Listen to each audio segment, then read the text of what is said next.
LightNightParents.com is the website. LMP.TV for those of you that are lazy. Facebook.com/Late Night Parents. I'm on Twitter as The Real Ted Hicks, and you can also find me at Late Night Parents. So really excited to do this show tonight. We opened up the lines because I've named the show, so we usually do a specific name per show. I named it Late Night Parents Stop the Violence because we're going to talk with several people tonight. It's a local issue. You know, we're addressing a local issue, but it's a national issue.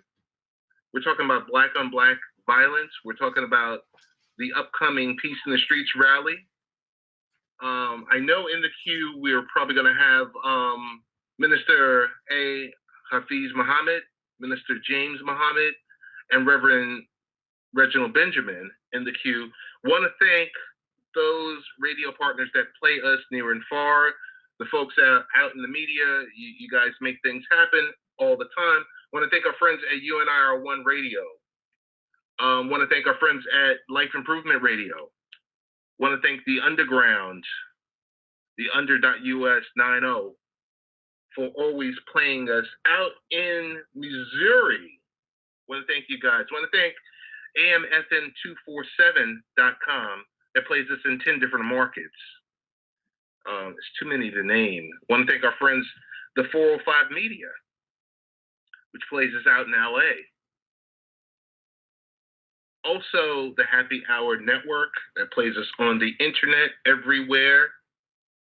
And 1240 AM WGBB in Long Island.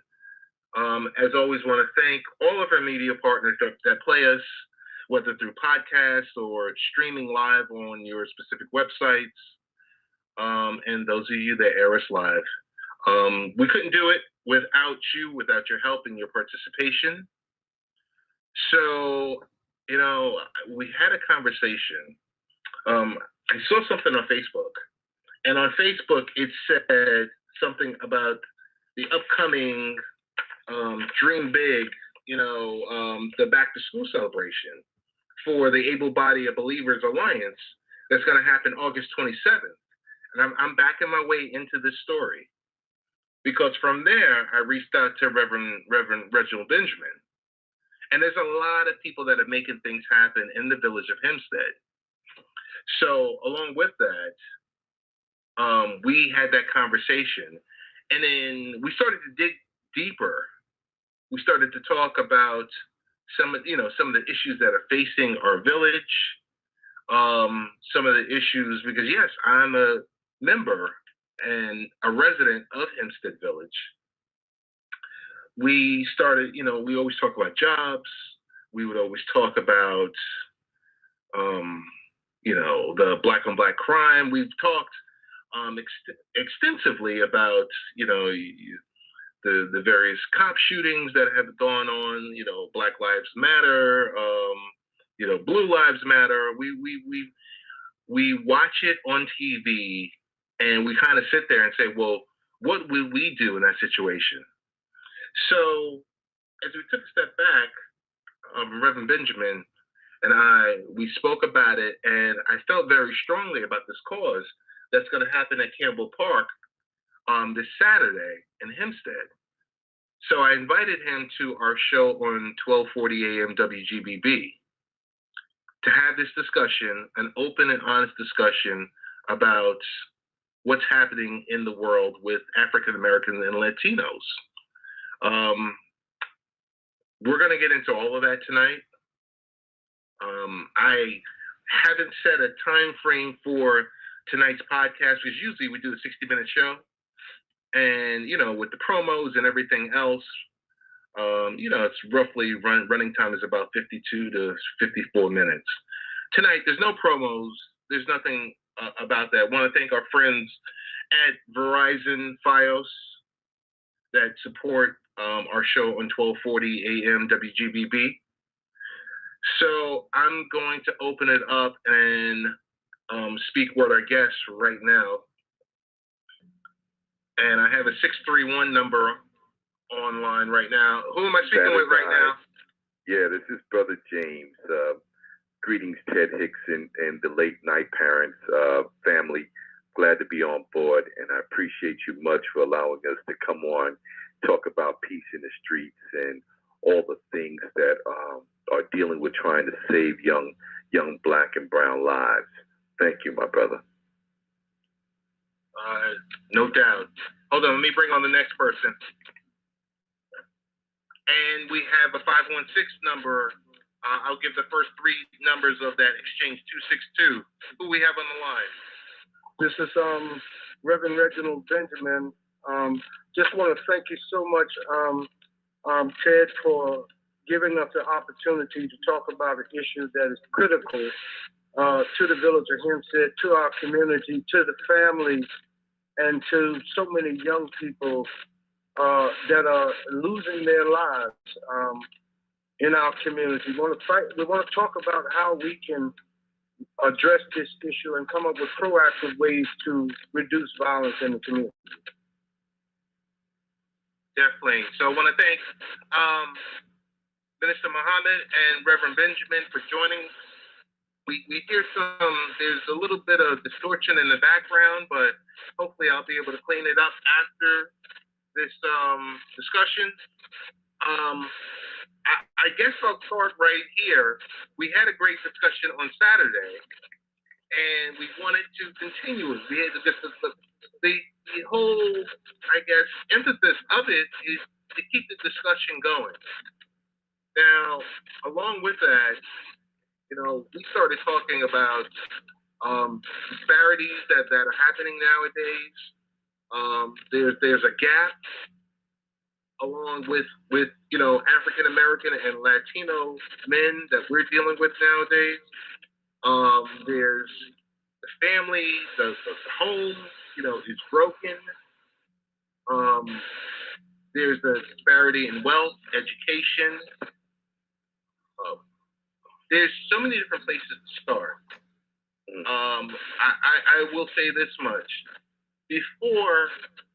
First and foremost, before anyone's going to listen to any of us, the first question I had to throw out there, how do we address the issue of young Latino and African Americans not having jobs?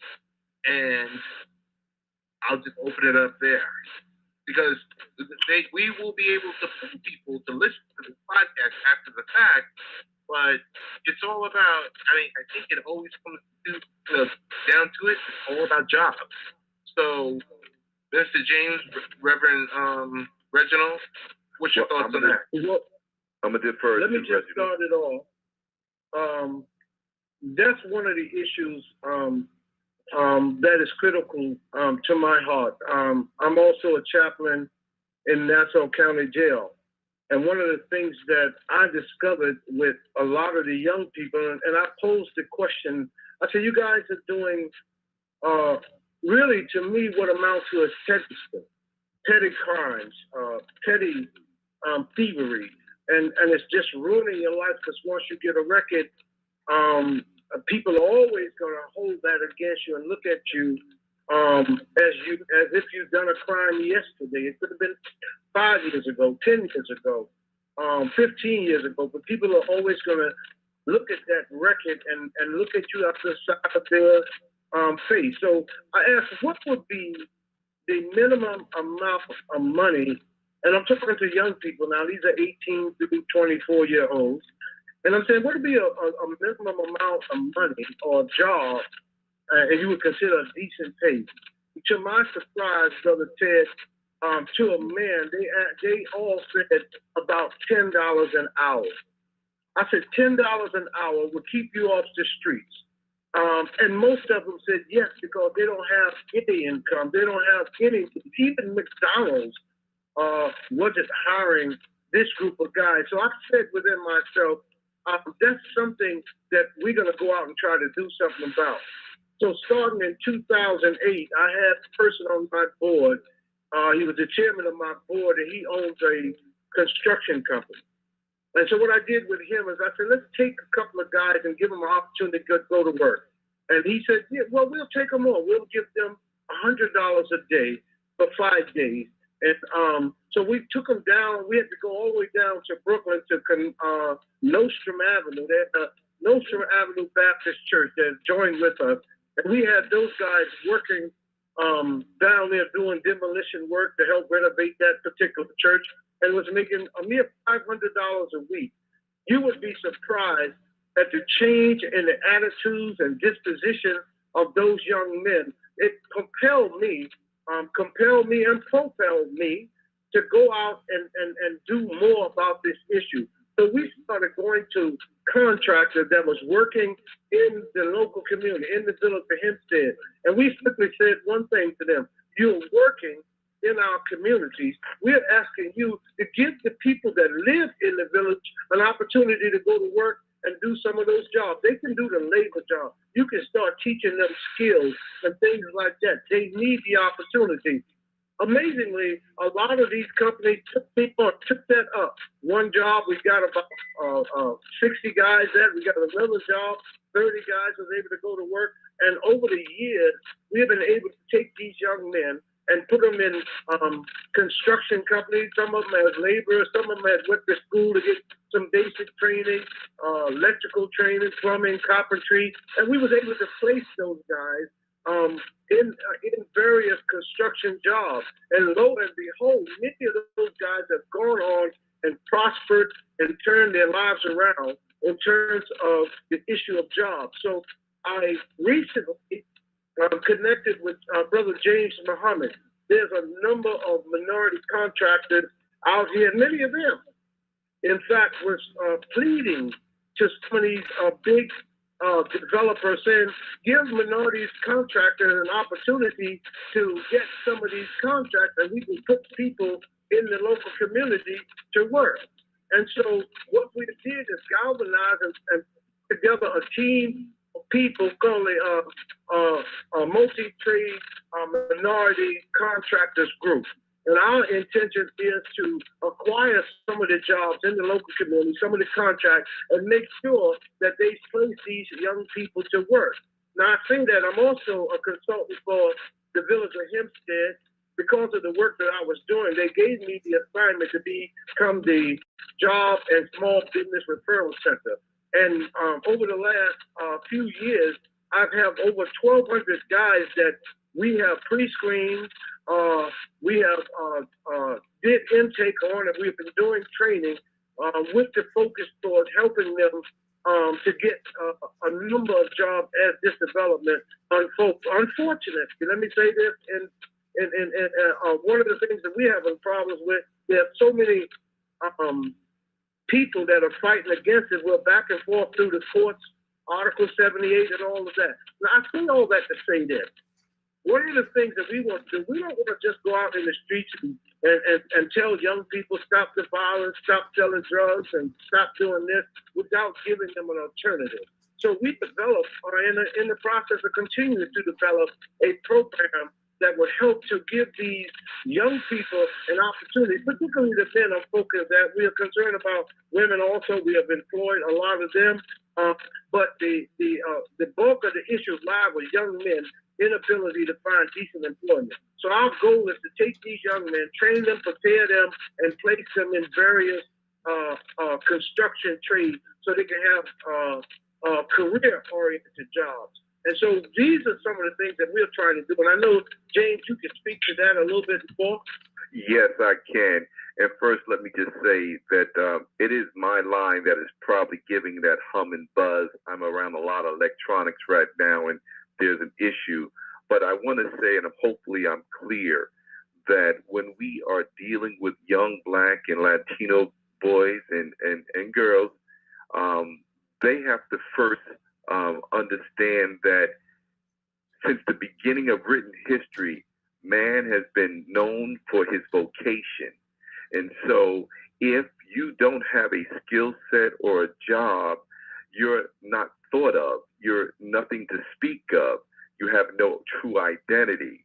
And so with the multi-trade minority contractors group, one of the things that has been stated as part of our purpose and mission is to mentor young men, young ladies who are searching for their own self-identity, giving them a vocation and a career path by men and women who have been in the field for sometimes 25 to 30 years and more in terms of building and the construction trades. We realize that the continuity of learning and earning starts with people making the sacrifice and strategically aligning themselves with the community. That's what the multi-trade minority group is doing, and is, positioning itself to help many men and women like right now. So I want to say to you is that until we solve the issue of providing wholesome and direct training that results in jobs, and not just jobs, we're talking about careers, and we're not just talking careers, we're talking, let us teach people how to get into business and sustain business and be successful at it. So that is the model in which the multi-trade minority group is approaching the Hempstead area. And if we can do it here, we feel we can do it anywhere, but this is where we start. So I just wanted to put that out there. No, that's definitely understood, and I want to thank both of you for those responses. Very, very thorough. I just want to throw something out here because I know the goal of what we're trying to obtain, and with Saturday being the rally, the Peace in the Streets rally, and I want to commend both of you on the work that, not that you're just doing for the rally, but your life's work of being in the community and working with those that are less fortunate. So, but I have to throw this out that when I read it, I've done some research, and it says right here, one of the facts, 44% of the population in jail are blacks, even though blacks make up overall 13% of general population. Now it's easy for us to assign this to stop and frisk, or the old school TNT tactics of, hey, if you pull someone over, you might get someone who's not clean or something like that. But as being a black male and head of household, brothers, I gotta ask you, why aren't we doing better? Why aren't we doing better? And with the Peace in the Streets rally, how are we going to address that comment or that statistic? How do we drive that number down? We're almost half of the population in the jails, but we only make up 13% of the general population. Well, to be quite clear with you, that number, it sounds like you're lowballing that number in terms of 44%. Let's just say this here. I am an ex-offender myself. God has blessed me, has delivered me. I've been out of the criminal justice system for the last 30 years now.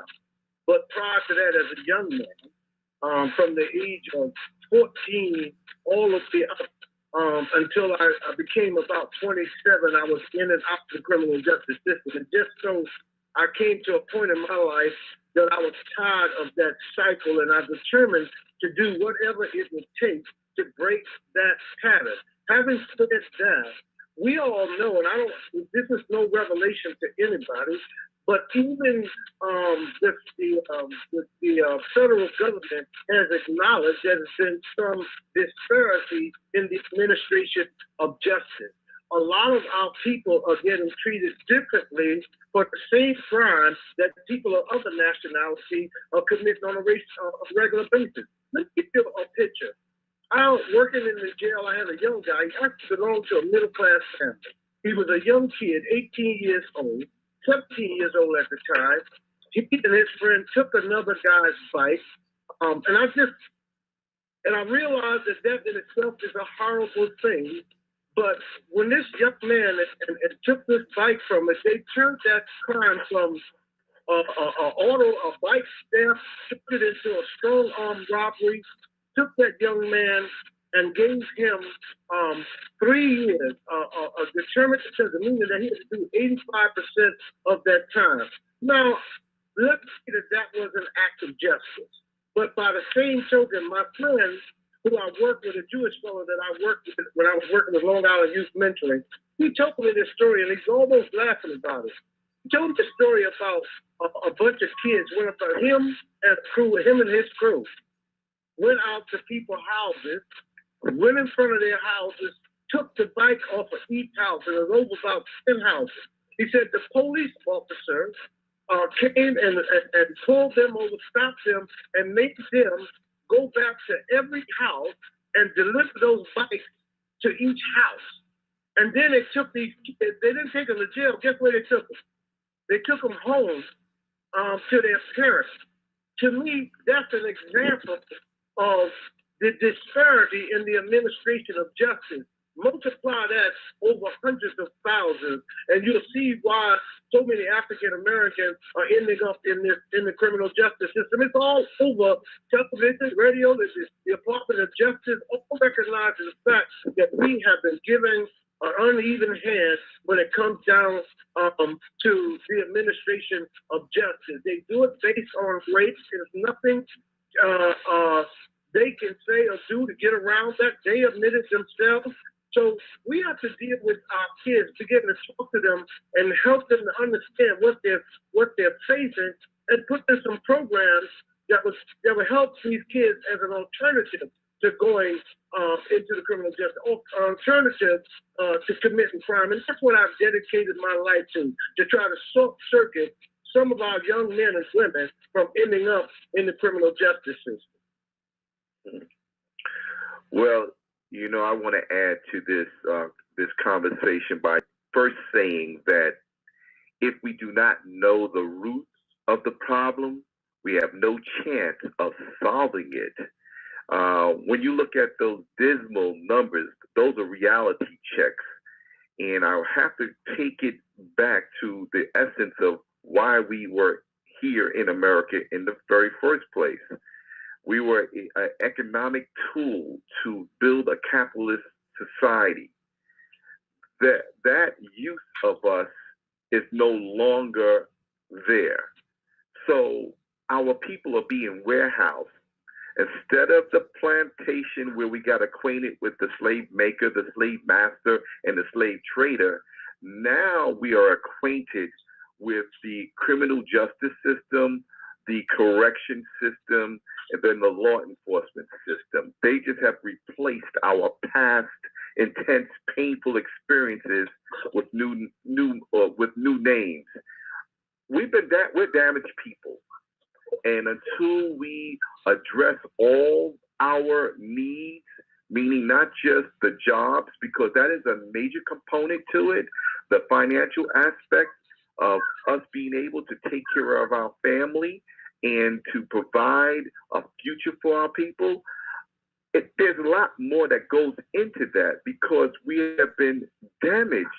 And what you see coming out of us in terms of our behavior, it comes out of us, it seeps out of us out of frustration in the form of self-abusive behavior.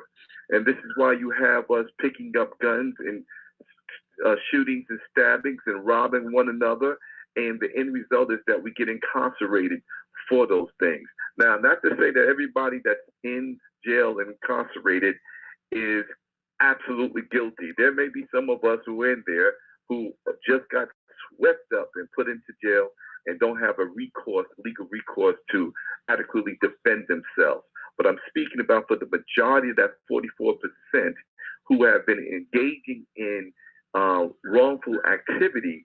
It is because they are lost, and we have to reclaim them. They are psychologically damaged, which means they mentally are not capable of constantly doing the right thing, you know, and this is sad to say, but this is what we're dealing with, but there's a remedy for that.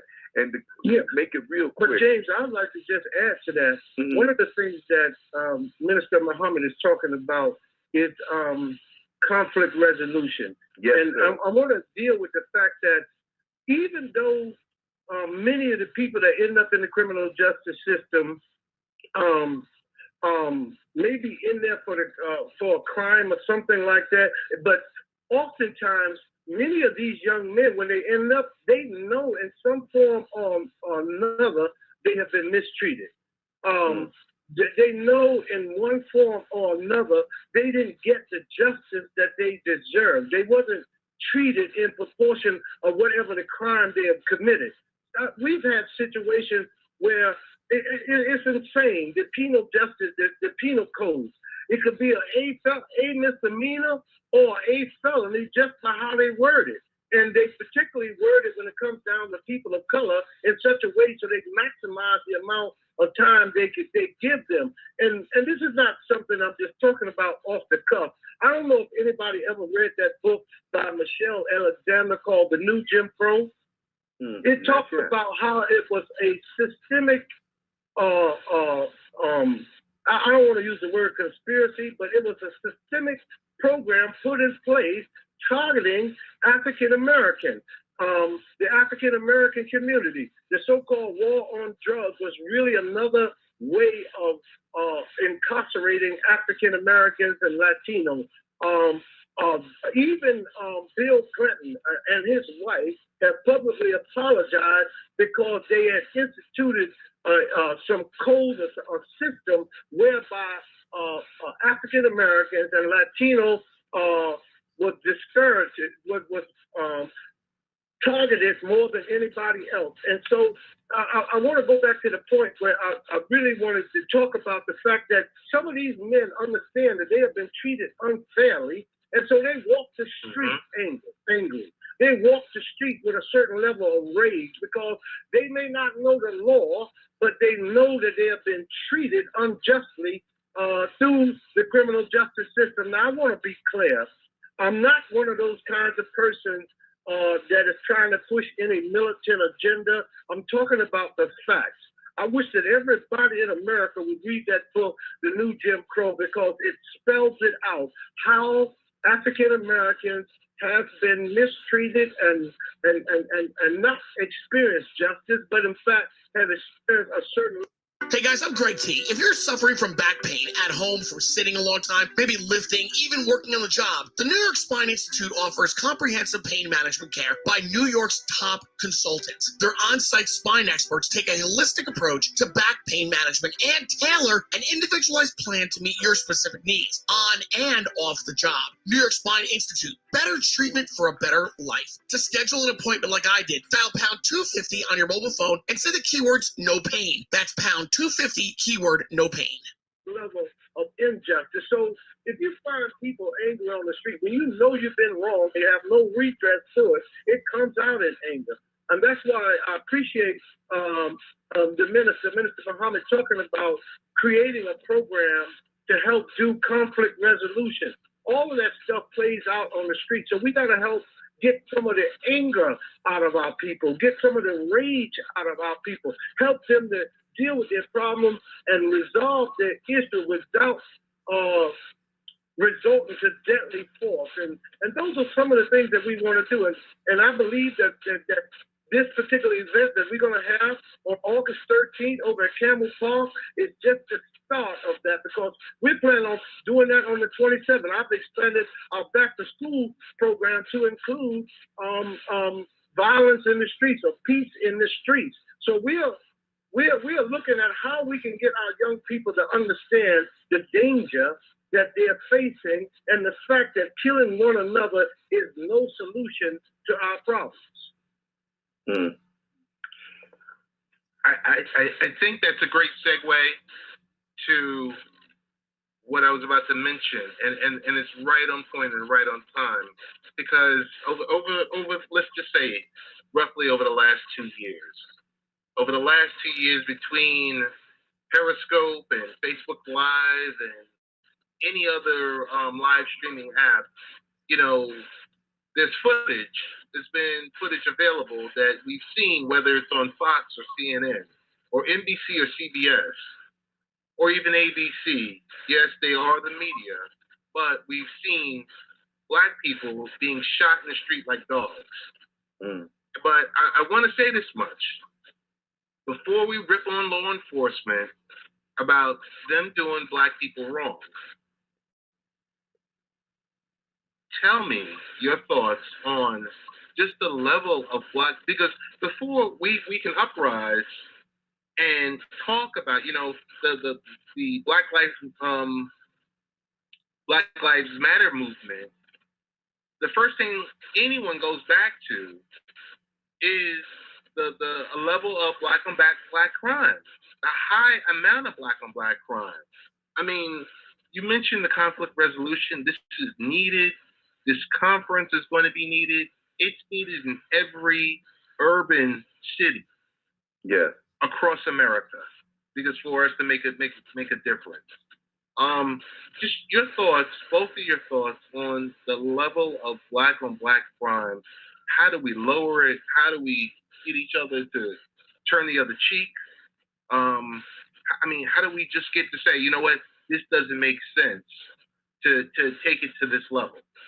Well, let me just start this one off, because I think understanding what the components of the conflict resolution normally implies us trying to mediate a problem between two people. But for those of us who understand it in its real or true form, it's about us trying to reach into an individual where he is conflicted in his own mind and heart. So when we talk about these Black on Black crime, it is because somehow deeply rooted in the mind, the spirit, in the heart of the individual, he does not love himself, and he's acting and living on self-hatred, whether they're conscious of it or not. See, those, as I mentioned earlier, those intense, painful experiences that we had in the past is being revisited every time you see a death of us killing one another, or the visualization of those who're supposed to protect us killing us outright.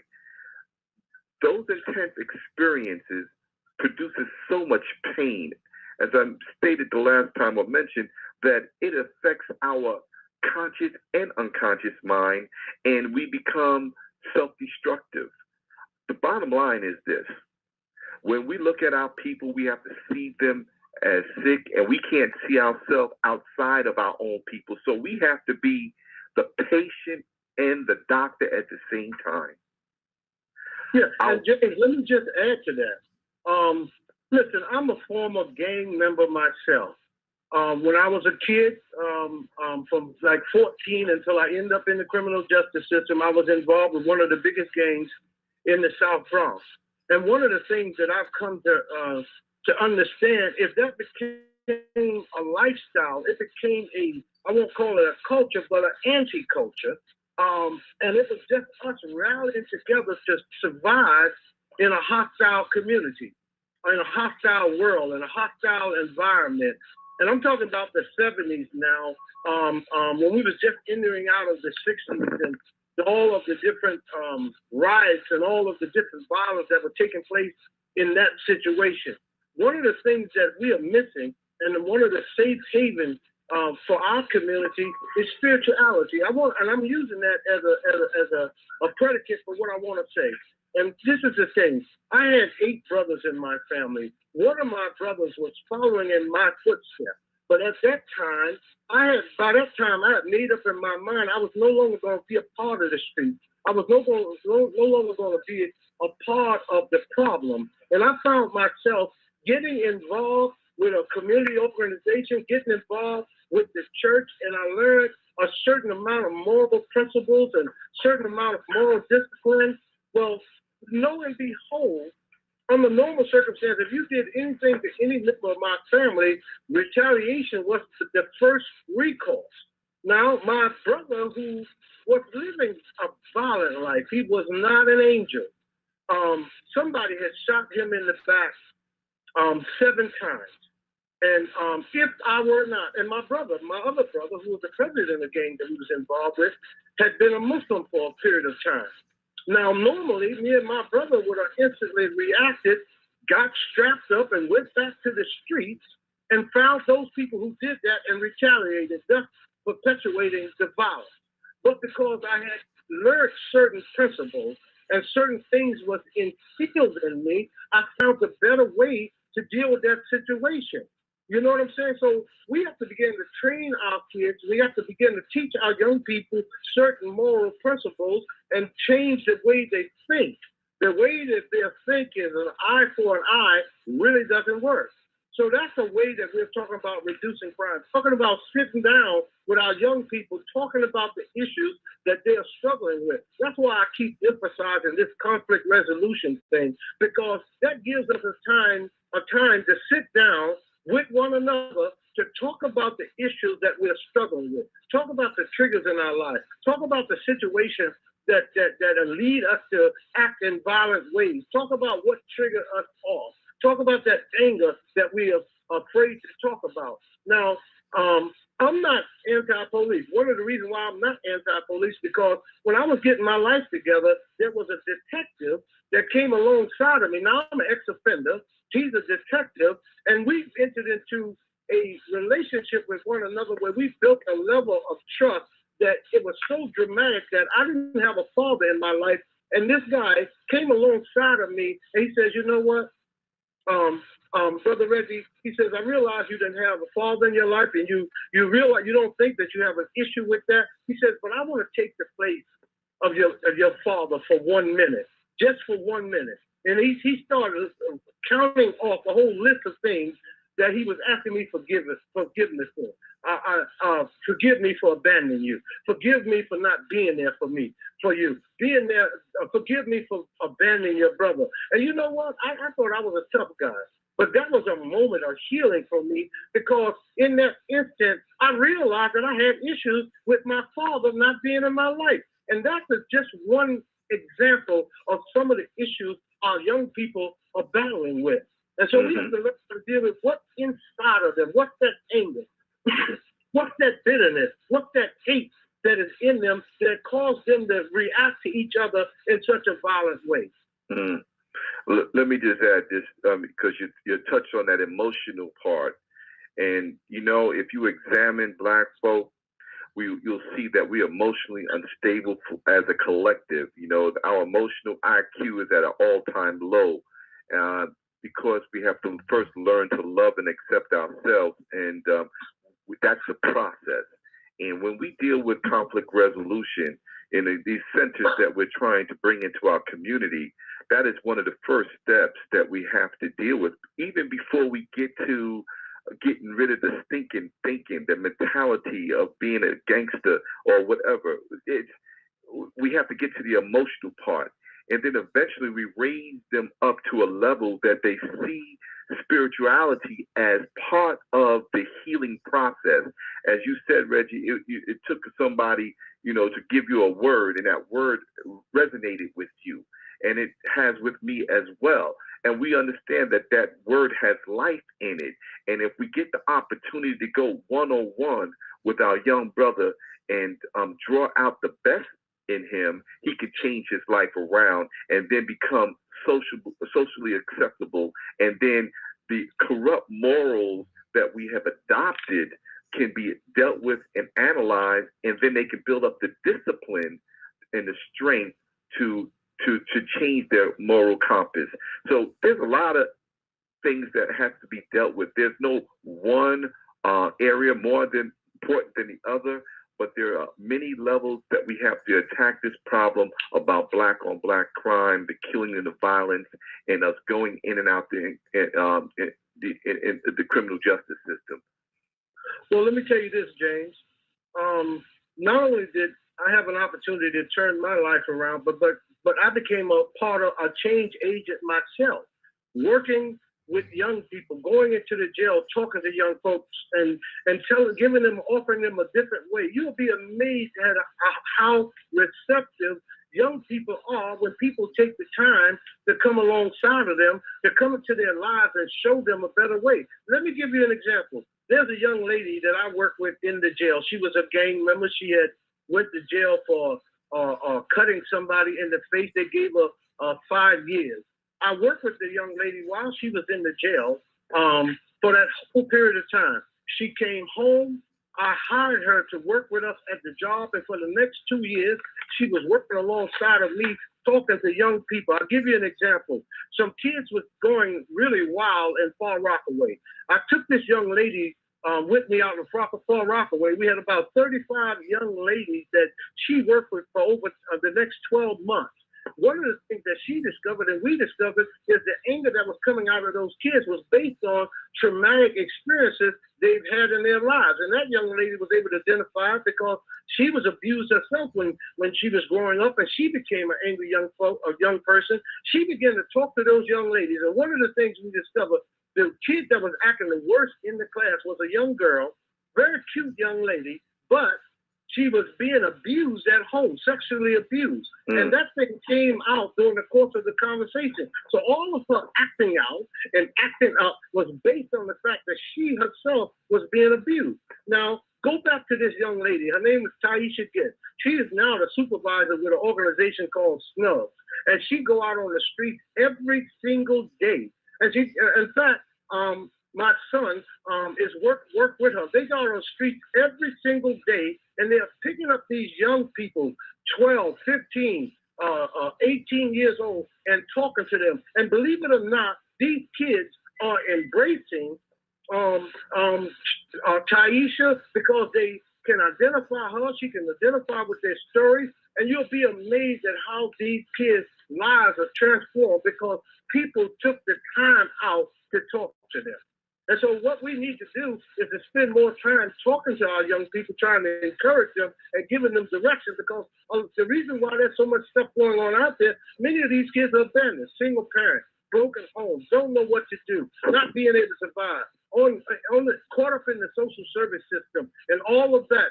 The older siblings can't get jobs and stuff like that. So we are coming up with ways to deal with all those issues. So when we approach those kids, we have something to offer them. You know what I'm, so these are some of the things that we are trying to do. Well, one thing I want to add to this, the strategy that is most successful is to get peace in the streets. You have to go in the streets and be there with these young people, meet them where they're at. We can't expect for them to come to us who have gotten our lives together for counsel and support and guidance because they have lost the ability to trust. So when we go out there in the streets, there's a couple of things that have to happen in order to build that trust up. We have to give them the opportunity to tell us what's going on with their lives, meaning we have to ask questions and then let them speak to us, and we must listen. See, the problem is, no, they don't think anybody's listening to them, and so they have to act out, and that's what they've been doing. The other thing is this.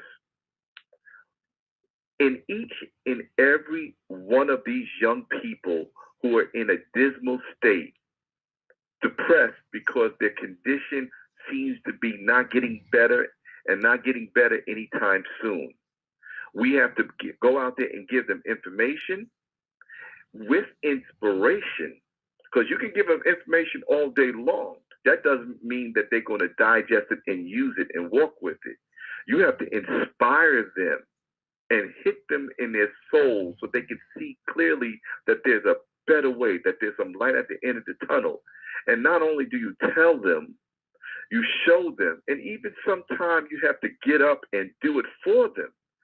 When they see that, they see that's genuine, unconditional love. And love is not weak. Love is an active word. It's the doing of good for one another without looking for anything in return. So this is what we have to do. Peace in the streets means you got to put your boots on the ground and go get your people and put them on the right path. Well, that's one of the reasons, James, and I'm so glad that I was able to come alongside of you and the minister and various other community groups because we need to bring information to our young people, let them know that there are avenues and there are alternatives. That's why we believe we are partnered with Family and Children Associates to bring out the Snugs people this Saturday for the Peace in the Street rally. We have aligned ourselves with the Dakota Movement, which is a phenomenal reentry program. I just left them a few minutes ago. A lot of guys are sitting down talking about issues and the struggles that they have in their lives and finding alternative ways to deal with it. A lot of them being given jobs. A lot of them given second opportunity. A lot of them put into internship programs. So CODA is coming out to join us. We have other agencies and organizations that have services to provide to help young people who are struggling on the streets and don't know how to access resources that really is available and was set up and targeted for that purpose, to help our young people. So this Peace in the Street is vital. We need everybody and anybody to be able to come out so that we can be an encouragement to this community. And I want to emphasize this. We're not just going to have a rally. We're looking to have follow-up opportunities for these young people. Again, on the 27th of August, we're going to be talking about this issue again. And we have over 1,500 to 2,000 people that are coming out to that particular event. And I'll tell you a little secret, James. I had a company that called me today. They're giving us over $15,000 worth of food to give out on that day. Because let me tell you the whole truth and nothing but the truth. So help me God. There are some families out there that don't even have food on their table. They don't have school supplies, so we're going to be providing them with school supplies. They don't have decent clothes to enter to the school system with. We're going to help them with that. And we have tons and tons of organizations that are coming out to let these kids, let these families know we care about them, we are concerned about them, but we want them to have peace in the streets, to stop the violence. And for some of those young people that are having issues, anger issues, Minister Muhammad is instituting a program. He wants to open up a house for conflict resolution so those people can have a place to go to deal with those internal issues and those struggles that compel them or cause them to go into these violent outbursts. Because I know of a lot of kids that have done things, and I've talked to them in the jail, and they'll tell me, Brother Reggie, if I had just a moment to think, I wasn't thinking, I was just angry at the moment. So we're going to give them the tools so they can start thinking before they act.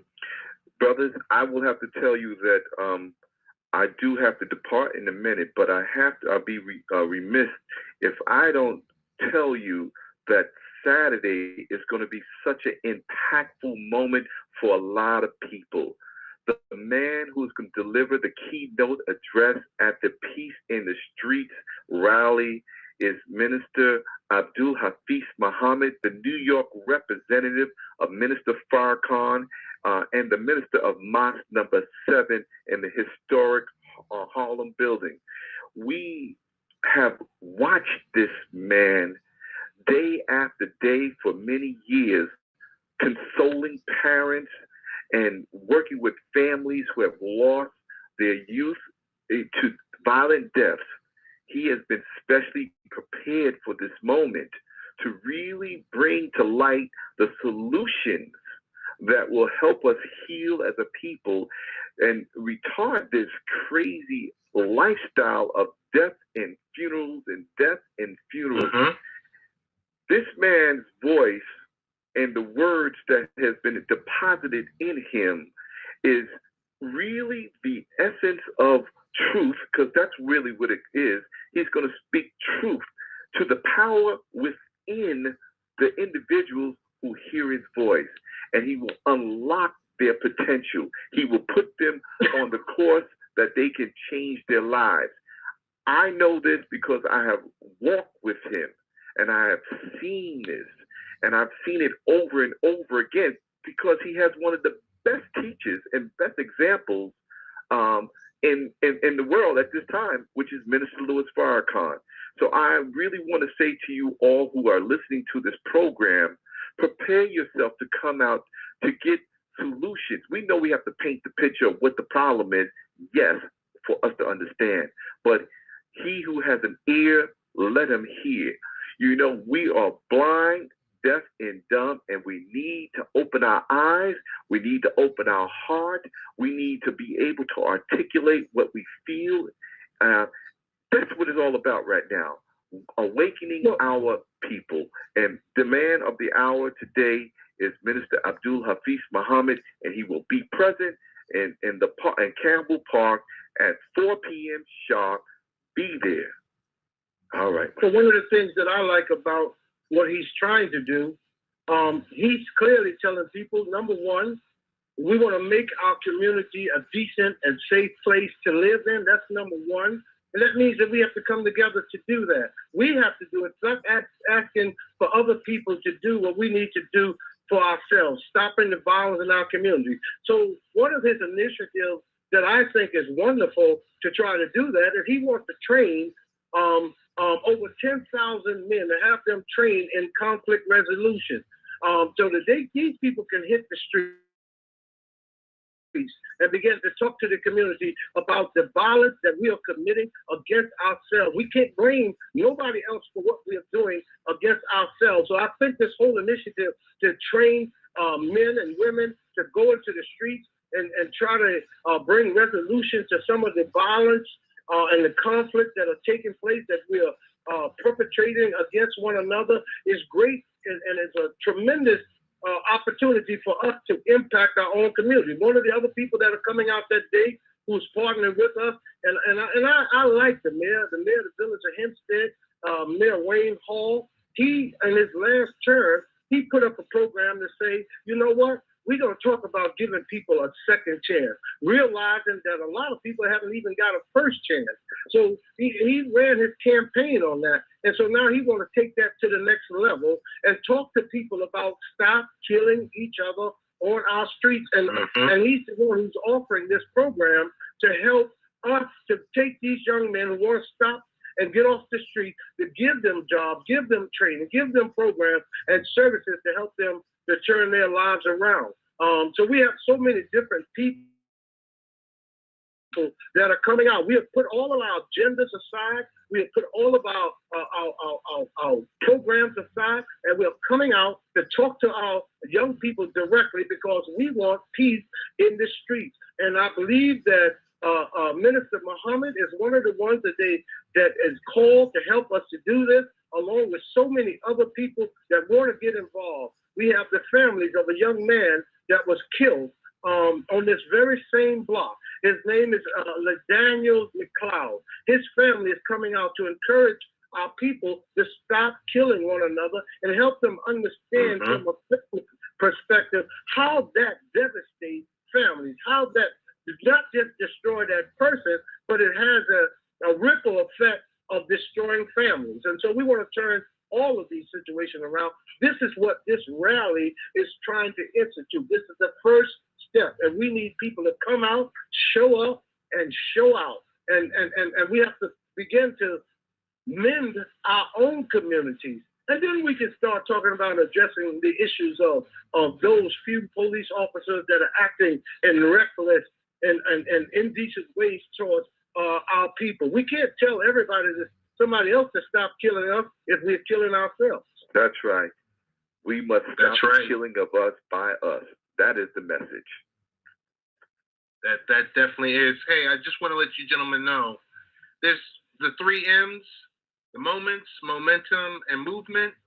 You know, movements are rare. You know, we think of civil rights as a movement. I think a moment was Occupy Wall Street a few years ago. I can see Black Lives Matter picking up the momentum, but I see this peace in the streets as a movement. We got to keep pushing on. We got to keep the dialogue going any which way. I'm really excited to attend this Saturday. And from this point on, you know, because like you said, it doesn't stop, because on the 27th of August, there's going to be the back to school celebration. So I'm really, really excited. Gentlemen, I know both of you are very, very busy preparing for this weekend, but I want to thank you for taking the time out. Thank you. Of your personal time to no problem. So if both of you can, state your names, also state what's going to happen this Saturday, the location, and everything else like that, and then we'll wrap this up. Well, I'll start real quick, Brother Benjamin. I'm Brother James Muhammad, Special Assistant to the Minister Abdul Hafiz Muhammad, and we are looking at this as the start to a movement to help our people get out of the wretched condition that they're in and to stop the killing of us by us. And that's pretty much the reason why we came on your line today. Right. I'm Reverend Reginald Benjamin. I'm the Executive Director of Our Leadership Center. I'm also a chaplain, been a chaplain in Nassau County Jail for the last 19 years. I'm also the consultant for the Village of Hempstead for the Jobs and Small Business Referral Center. And this event on August 13th, this coming Saturday, I think is going to be revolutionary. It's going to be life-changing, and it's going to help break this cycle of violence within the Village of Hempstead. Because right now, I'm not so concerned about what's going on around the world. I'm concerned of what's going on in my own community. Gentlemen, I want to give you both a round of applause and thank you for coming on tonight. Thank you so much.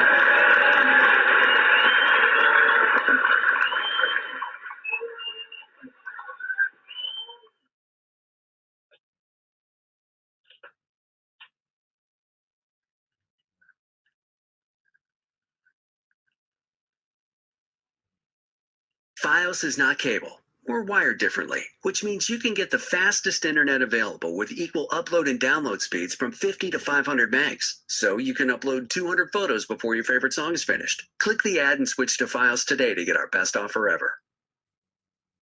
Your backyard should be an oasis, not a challenge. And Steel has the tools to make it happen. From mowers and blowers to trimmers and more, the AK Homeowner series of battery tools starting at $199.99 has what you need to tackle a range of projects with the performance of battery power. Made by Steel. Real Steel. Find yours at steeldealers.com. All prices NES SRP, includes battery and charger. Your checking account helps you live your life, so it should be at a bank that puts your life first. Those late night food deliveries and on-time super responsible mortgage payments, high five, all your needs and desires connect back to this one account.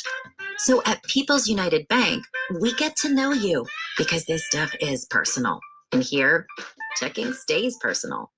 People's United Bank, N.A., member FDIC, equal housing lender. Hey guys, I'm Greg T. If you're suffering from back pain at home from sitting a long time, maybe lifting, even working on the job, the New York Spine Institute offers comprehensive pain management care by New York's top consultants. Their on-site spine experts take a holistic approach to back pain management and tailor an individualized plan to meet your specific needs on and off the job. New York Spine Institute, better treatment for a better life. To schedule an appointment like I did, dial pound 250 on your mobile phone and say the keywords no pain. That's pound 250, keyword no pain. Your backyard should be an oasis, not a challenge. And Steel has the tools to make it happen. From mowers and blowers to trimmers and more, the AK Homeowner series of battery tools starting at $199.99 has what you need to tackle a range of projects with the performance of battery power. Made by Steel. Real Steel. Find yours at steeldealers.com. All prices NES SRP, includes battery and charger. When you don't go to geico.com, car insurance can be confusing. Like Swedish techno confusing. Bark, bark, meow, meow. Dance with me, purple cow. Bark, bark, meow, meow. Ooh, you lovely cow. Geico makes it easy. With 24/7 access, all you have to do is go to geico.com and you could save money on car insurance. It just makes sense. Unlike, Dance with me, purple cow. I like your moves. Blog Talk Radio.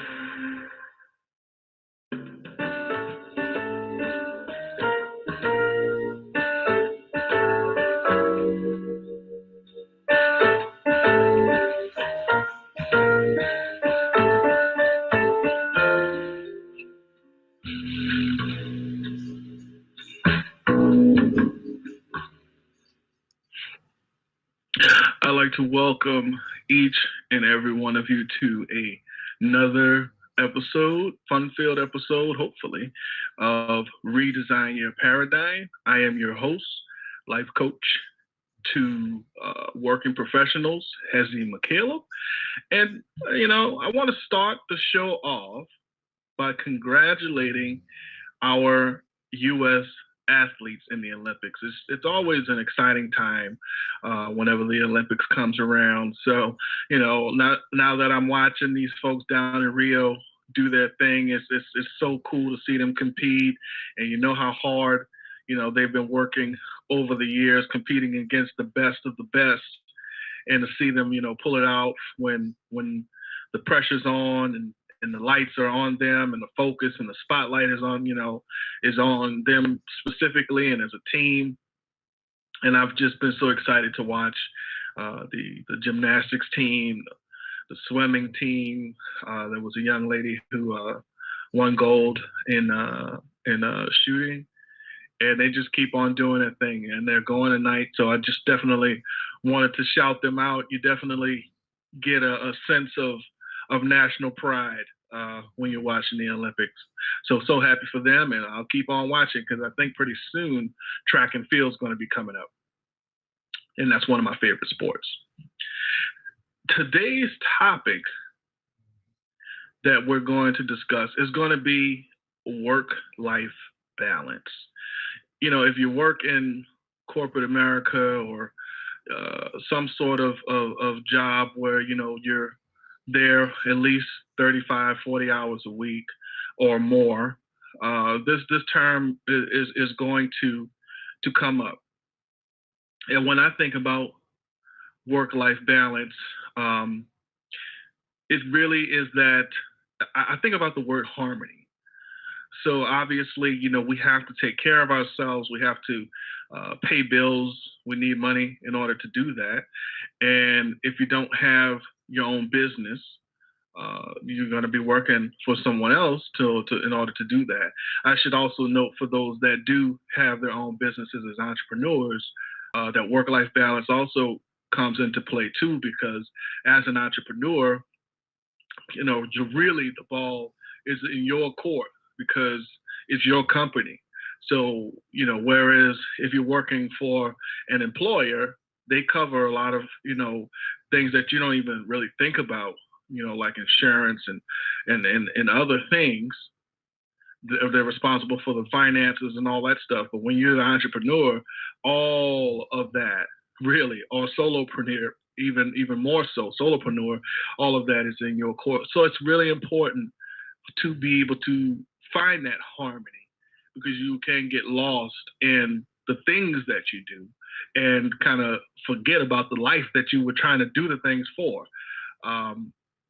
So that's why I'm excited to talk about that, because achieving that harmony and peace is really something that I think all of us should try to achieve if we have not already accomplished that. And tonight I'm going to have a good friend of mine coming back to the show, Mr. Ted Hicks, who's a CIO with New York Law School, in addition to having his own radio show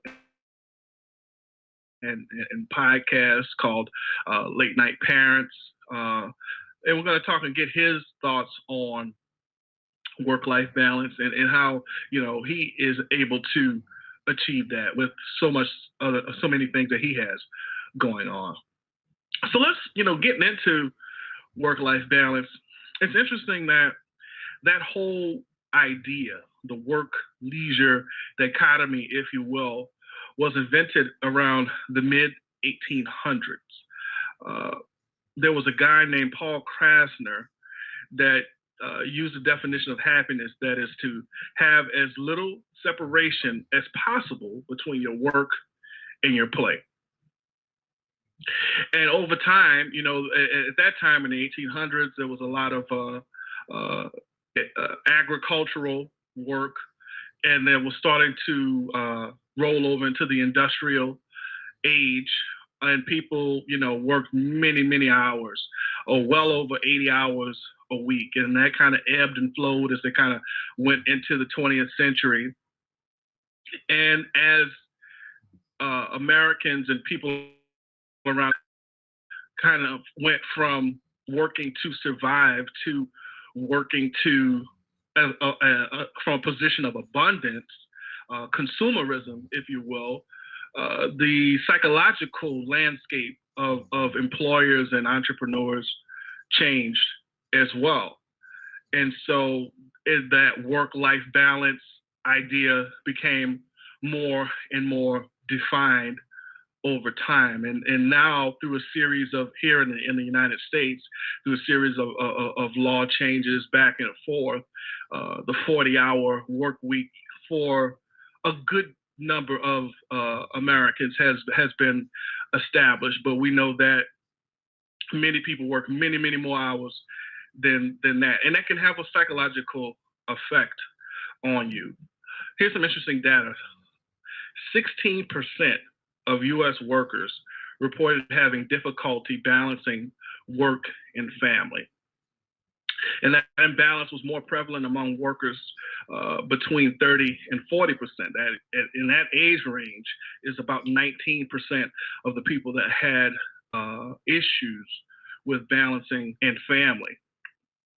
And so when you really dive deep into that, you start talking about what it is, what those things are, and you are pursuing, some job or some business. Either if you're pursuing a business, hopefully it's because you're passionate about it and you really enjoy doing it, and you're not just doing it for the money. Jobs, hopefully, ideally, you can find a job that you're passionate about. But at the end of the day, you're definitely trying to make a living doing something. And depending on what you're doing, you can make more than a living. You can have a wealth of abundance. But what can tend to happen is the idea of making a living and surviving can take over the idea of having a life or the life that you want to pursue those things for in the first place. And so that's what I really wanted to kind of give a little bit of a history, a little bit of data on work-life balance. And it really has been something that has popped up multiple times in my career. And I'll tell you a brief story about one time or how I almost got trapped in a never-ending work cycle. I had recently taken over or got promoted to a call center manager position, and my manager was very much the prototypical or the we'll just stick with prototypical micromanager, and I am the opposite of that. So our styles definitely clashed. She was definitely the type of person who would send emails 10, 11 o'clock at night, 12, 1 o'clock at night. And me trying to, establish myself, even though it was, counter to my natural style, I find myself feeling, number one, guilty when those email notifications popped up, and feeling compelled to respond to those emails. And I just remember how uncomfortable and uneasy I felt doing it, but I was doing it anyway because I wanted to show that I really took the job seriously. So no matter whether or not it was 1 o'clock in the morning or it was an email sent to me on the weekend, I felt like I needed to respond. So at some point, I never was disconnected from work. I was always connected to work. I was always looking at stats. I was always monitoring texts. I was always looking at emails and responding to emails. And I was in meetings. So it was just a nonstop cycle. But like I said earlier, it wasn't my natural style. So it definitely put a situation where I felt dis-ease as I was doing that. So finally, after of doing that for a while and having a lot of frustration and anger around going back and forth with my boss at the time, I went and sat down and asked, I mean, is this something that's necessary for me to do? I mean, do I have to respond to these emails after hours and on the weekends? Because I hadn't gotten a definitive answer. And for me to feel better, to get back into my style of management, which is definitely not micromanagement. I pretty much kind of monitor things and build relationships and rapport with the people that I work with, and build trust in them that they're going to take care of things and communicate with me if there are any other issues that they can't handle. So yeah, I had to pretty much, for my sanity, draw a line in the sand and say, okay, well, what is the definitive understanding of company communication with regards to emails, with regards to, all of the different responsibilities outside of the normal working hours. And thankfully for me, I got an understanding that unless it was an emergency, that I didn't have to reply to those emails.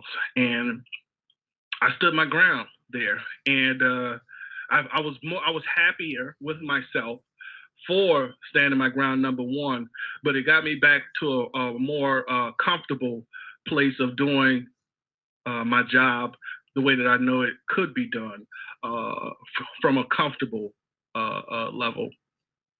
So, but there's a lot of people out there that just, no matter what is going on, especially entrepreneurs, because everything is on them. There's a lot of pressure. The whole world's on their shoulders.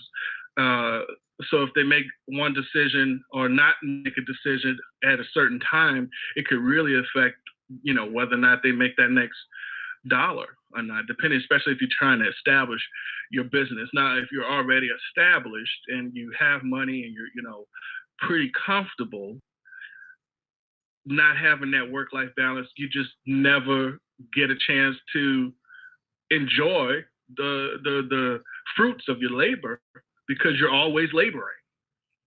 So whether you're established or not, it is key to find out how to draw that line in the sand for yourself so that you can have your work life, which is what you do to be able to make a living and take care of yourself, take care of your loved ones, and your personal life, which is enjoying your mate, enjoying your children if you have children, enjoying your family, enjoying your friends, traveling, seeing the world. This is what we do the work for, to be able to do those things, because that's the actual life that we're working for. So just let that sink in for a little while. That is the life that you are working for. I had a friend of mine, classmate of mine, who's, he loved spending time with his dogs. I mean, that was his thing, playing with his dogs and being able to be with them. And he felt anxiety when he couldn't be with his dogs for a long time because there was a situation where his dogs weren't with him because he, had a living arrangement that wasn't, fitting for the dogs to be with him. But I heard how much passion and how much compassion he had around his animals. And I said, that's when he's happiest, So when I see pictures of him traveling throughout the country and he's with his dogs, that's the life that I am referring to. When I see pictures of other associates of mine hanging out with their kids and being able to be at their kids' events and, being able to be with their partners and go out on dates and all that kind of stuff, just hanging out with your friends. Guess what? Even if it's just you sitting on the couch watching Netflix, that is your time. So I just wanted to get into a couple of tips. Ted is going to be coming on shortly, but I just wanted to get into a couple of tips for you to be able to focus on the work-life balance more along the lines of the life part. So think about, why is it important to schedule downtime? Sometimes for some of us out there, especially if you are just so locked in on your job, or you're so locked in on your business to the point that you're like that horse in a race where you have the blinders on and all you see is ahead. And that's great to be able to have that ambition and that focus on being able to ensure that you're able to make a living and able to survive. But sometimes you can get lost in that and forget about the life that you decided to do all of this for in the first place. So when you get into that type of scenario, it's important to really start thinking about, well, you know what? This is the hours that I'm working. I need to schedule, okay, you know what? I'm going to schedule some Netflix and chill time. I'm going to schedule some time with the kids. I'm going to go hang out with my friends this weekend. I'm going to catch that movie. I don't care what it is, but as long as it's unplugging from what you do for a living so that you can get to your life, if you need to actually pencil it in to your schedule, if you're one of those types of individuals, then do it, because the downtime is important for you to unwind, to release, and just to disconnect. That is so important to your psyche. The other tip that I would like to give is invest in people and activities that help build your energy and not drain it. So when I say people, whether it's, working with someone like myself, a professional life coach that can help you get on track. If you're, you know you need to get on track and you just can't get on your feet. But also, in your friends and your associates, make sure that you pay attention to who you surround yourself with.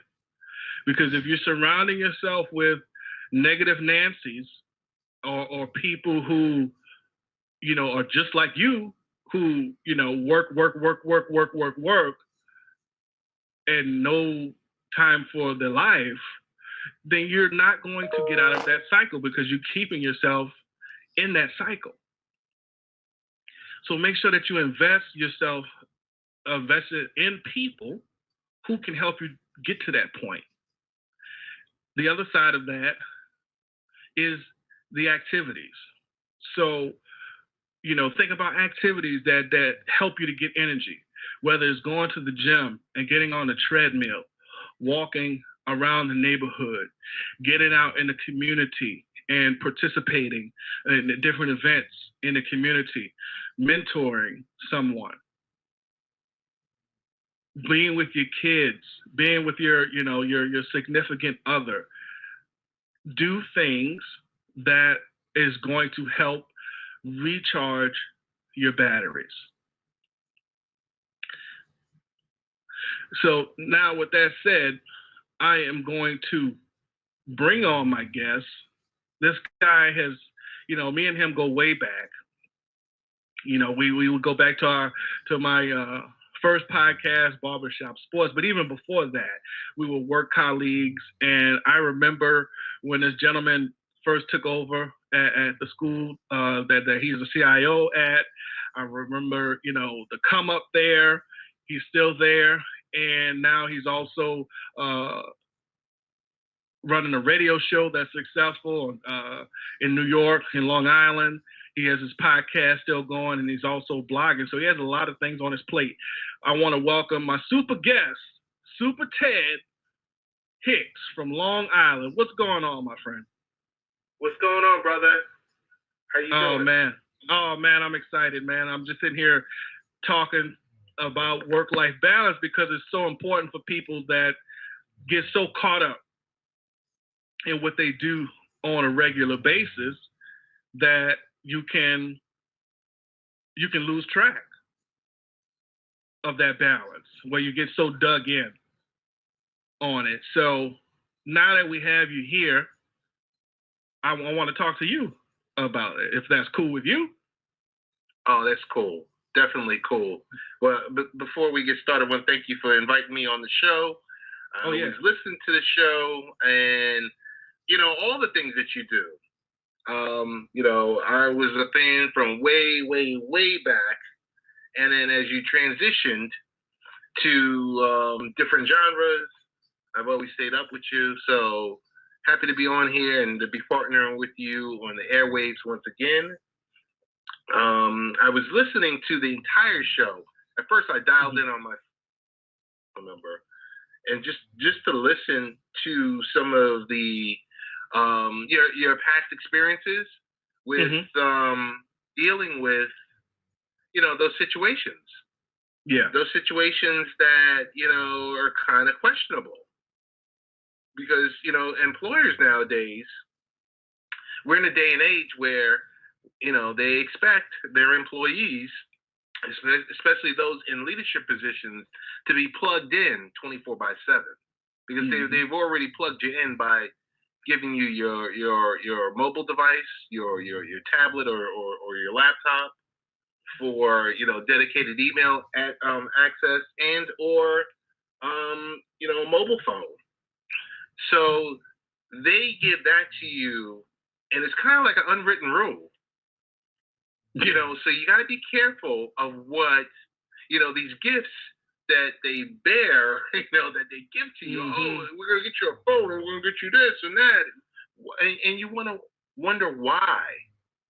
You wonder why. You got to take a step back sometimes and say, okay, I signed up with this position.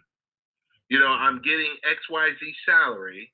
That's based on 37.5 hours a week because, and I know all of us, most of us are salary, but that's how you kind of have to break it down because where it comes into play is when you start getting peppered with emails after hours and on the weekends.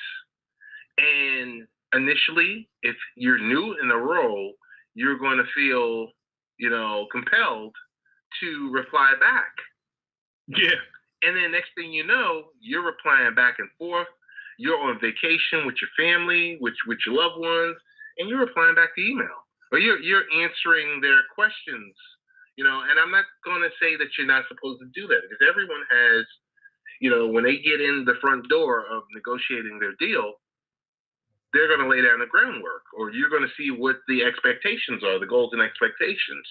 And I think that's key, Hezzy, is within that, certain time frame when you start that new position, there should be a written goals and expectations that you go through every quarter to make sure, hey, am I meeting these goals?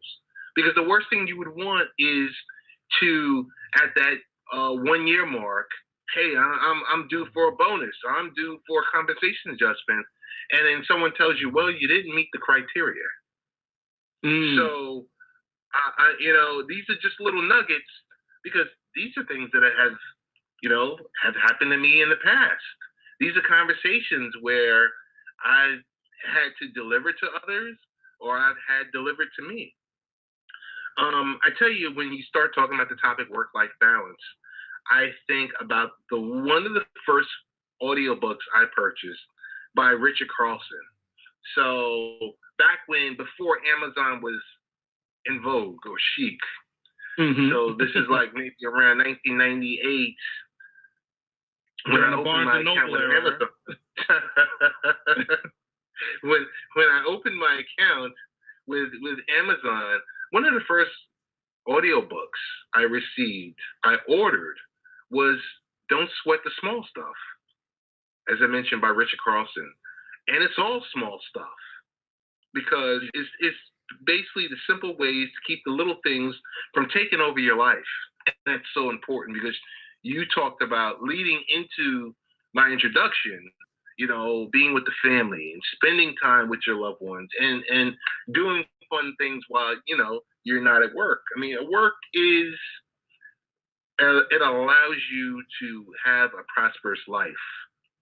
Correct. Because it's giving you the funding to do these certain things that, you wouldn't be able to do otherwise, unless you have to generate some type of residual income somewhere else. But you got to ask yourself, it's easy to fall into that trap of the never-ending work cycle. So easy. Because you look at your day job and you're on the hook. Because most of us, most of the professionals you've had on here are IT-centric or IT-related. And you ask yourself, you're on the hook or you're new in a new role, you're answering specific questions, whether you're a CIO at a startup site or a site that you've been at for a while, but you're on that hook. And if you're not careful or not, you could be slipping down that path of the never-ending work cycle. Yes. Because people, the one thing we got to remember is, the one thing you have to be selfish with is your time. And the key piece here is, in your mind, whatever that magic number is, you work 40 hours, you work 37 hours, 37.5 or 35 hours. And you make that, you start to say, hey, what's my hourly rate? What's my hourly rate? And am I getting paid worth, my full worth? You start to question that. As you put in more and more hours, that number continues to descend and decline to the point where, you're sitting here, some EVP or,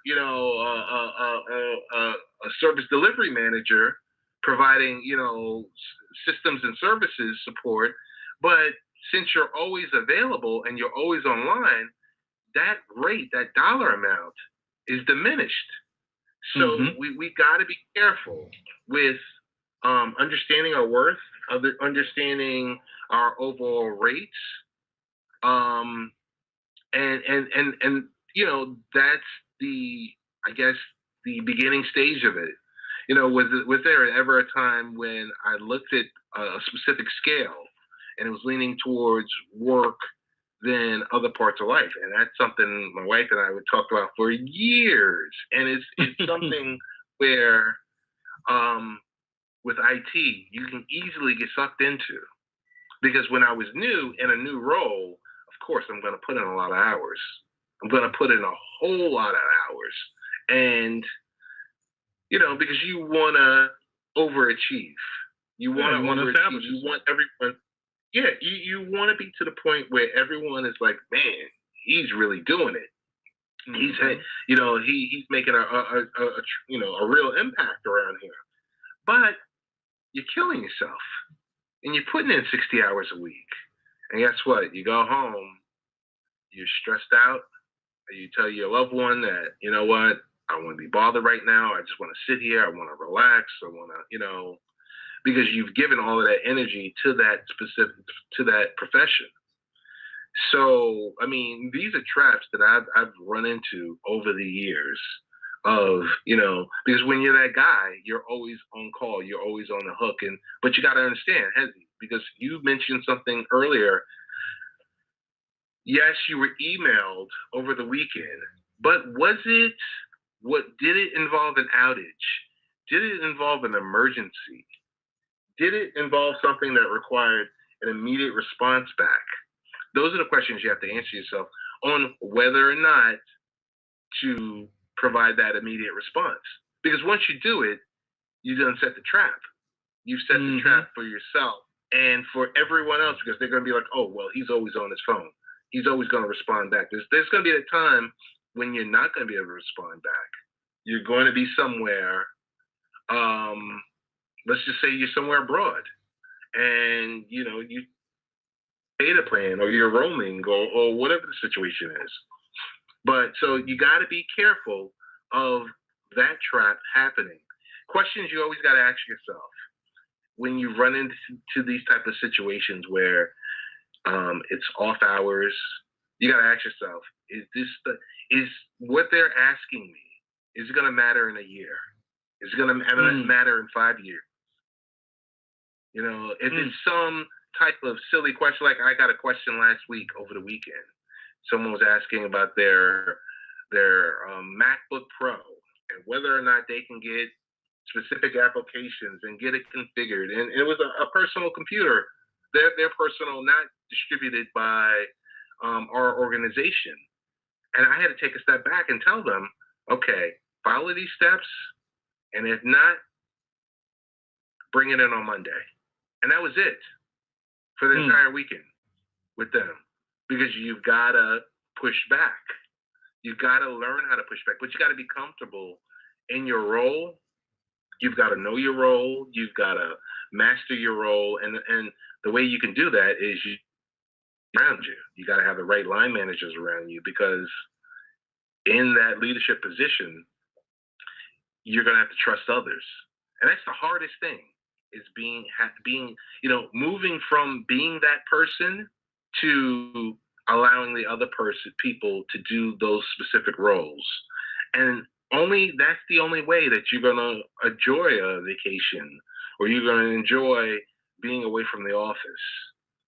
Because you never want to be in a situation where you're that person. If you're not there, XYZ is not going to get done. Trust me, when you get hit by a truck, they're going to roll somebody else in there in the next 5 minutes, and you're going to be a distant memory. They might give you a plaque on a wall or something like that, but that's about it. Don't think that it starts and begins with you, because it really doesn't. Unless you are the founder of that organization, unless you helped build that facility, unless you are, your name is inscribed somewhere within that, somewhere in that edifice or something like that, where you can see like, oh, this wouldn't happen without me. You got to have a real understanding of your role, their role, setting expectations. Some suggestions I have for new CIOs that have to be responsible for so many people and things at work, and have the nerve to have a personal life. I mean, that's tough. It's tough, but it's something where you have to be confident. And that's the one thing you and I talk about mostly offline, is you have to have a level of confidence, not cockiness, but confidence. And that you understand your role, you understand your part, you understand the functions of your role, so that you can be able to discern, okay, this question is coming to me, but this is a policy question that should be handled by administration or something that's outside of your organization. So it's key. It's important to understand some of these things that, because a lot of them are tricks. A lot of them are tricks, and they trip you up. So you got to be really, really careful, because if not, you would turn into what I was, a workaholic. And it's totally what I was in initially with moving into management, because I was a lead tech. I was a lead tech, and then from being a lead tech, I was given the opportunity, continue to be technical or go into the administrative, go into a management role. And I chose the latter. But what was good was understanding the foundation, which is helpful. You understand the foundation, you understand all aspects of the role. Now, not to say that, you're going to be rolling up your sleeves every day, but every once in a while, if you have to roll up your sleeves and you got to do it, then you got to do it. But understanding your role, being confident within yourself, being able to stand. The other thing that you said tonight was standing up for yourself. You have to stand up for you, because if not, you're going to get railroaded. Because if you don't stand up for yourself, you'll find yourself working 60 hours a week. You'll find yourself also by yourself because your loved ones won't want to be, they don't want to be home by themselves, or they don't want to go to the game by themselves, or they don't want to, do XYZ by themselves. So this is the type of stuff that you got to remember when you're in these high stretchable roles, because it all comes down to this: time versus performance versus cost. Time management, stress management, and project management. You take those triple constraints, you apply them anywhere, anyhow, you're going to be okay. Because it's not just to the IT industry. You can apply it anywhere in life, in your own personal life. Triple constraints, you can only have two. You can never have all three. So with that, I will decrease, and my good friend allow you to increase and listen to the rest of the show. Well, I definitely appreciate those nuggets of wisdom, my friend, because I mean, you definitely laid out a whole blueprint of wisdom for anybody listening to this show on how to achieve that work-life balance when they have so many balls that they're juggling. So yeah, man, I really appreciate it, and I look forward to your show. I know you had your podcast last night, but do you have a show this Saturday, or is it coming up next Saturday? It's going to be on the following Saturday. This Saturday, we're going to be in the community, working with some of the community activists. We're going to be working on peace in the streets. Before you can talk about the police, and before you can talk about this one, not treating you appropriately, you got to treat yourself right. So I've partnered up with some people and been working with them, and going to be working with that function. And in 2 weeks from now, I'm going to be a part of the back to school celebration, which is going to be handing out over 1,000 backpacks to young people all across Long Island in Nassau County. And I had to jump on something like that because, it's about making that difference. You got to make the moves to make a difference. You can talk about it, you can be about it. So we will be back on air on the 20th of August, on 12:40 a.m. WGBB. We're on Saturdays, 4:30 p.m. Eastern time. The podcast is on Wednesdays, 8 p.m. Eastern time, that is, and Late Night Parents, where we talk technology, tech ed, technology education. We talk, sports. We talk youth sports. We talk, of course, we do a few product reviews, but it's all tied into the parenting aspect, and you got to have that work-life balance, because guess what? When you leave the office and you're traveling home, you got to put on that mom and dad hat for those of you that are parents. And that happens even before you put that key in the door. You got to get ready for that role. So your roles never change. They never change. It's just the subject matter changes. And I'll leave it there. Thanks so much for having me on. No doubt, man. Thank you. I'll talk with you soon. All right. Bye-bye. All right, man. Take care. So yeah, ladies and gentlemen, that was the awesome Ted Hicks. He laid out some really, really good advice out there and thoughts around work-life balance. Some of the things that, I gathered from that was, you definitely need to establish ground lines, or as far as what is expected of me exactly, especially in a job role as an employee. As an entrepreneur, obviously, with the ball being totally in your court, you're going to have to do that yourself. Defined. Where do you draw the line in the sand and take some time to unplug? When are you going to do that? Because you need to recharge your battery. You need to get to your life. So the last thing that I'm going to leave everybody with is what would your life look like if you unplugged from the job or your business for a bit? What kinds of things are you putting in place to make sure that you can have downtime where you can enjoy time alone, time with your family, time with your friends? When will you decide this? I hope that you enjoyed listening to this episode. I hope there's some jewels of wisdom that you can take and apply in your life. Once again, I am the host of this show, Hezi McCaleb. I'm also a life coach.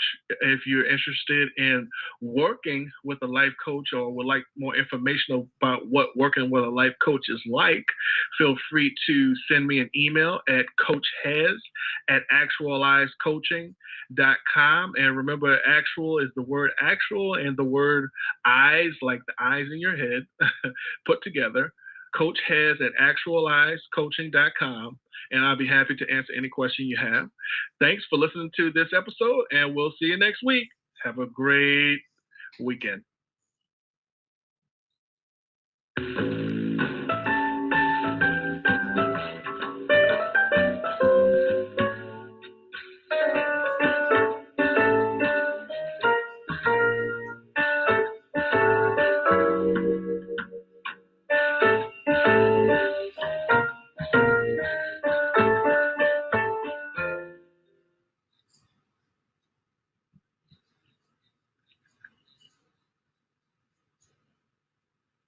When you don't go to geico.com, car insurance can be confusing. Like Swedish techno confusing. Bark, bark, meow, meow.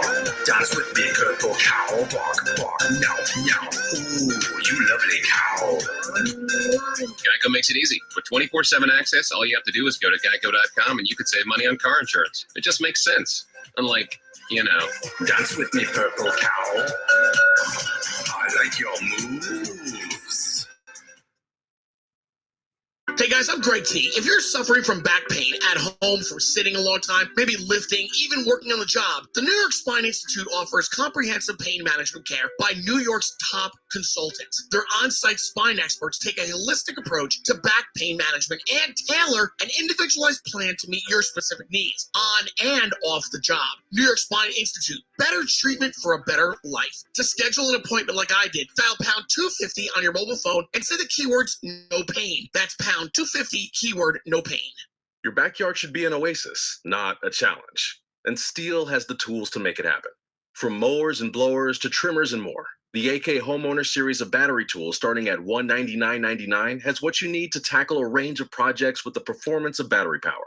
Made by Steel. Real steel. Find yours at steeldealers.com. All prices NES SRP, includes battery and charger.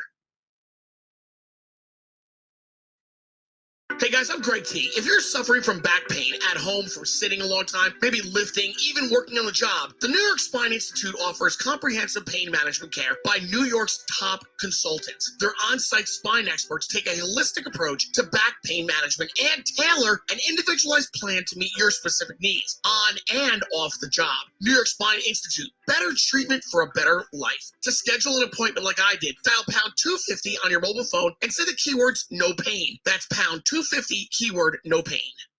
At ADP, we understand the importance of building the right team and offer the data insights to help. Just as importantly, our AI technology helps you pay the team accurately. Grow stronger with ADP, HR, talent, time, and payroll. Necessarily represent those of the staff, management, or owners of WGBB.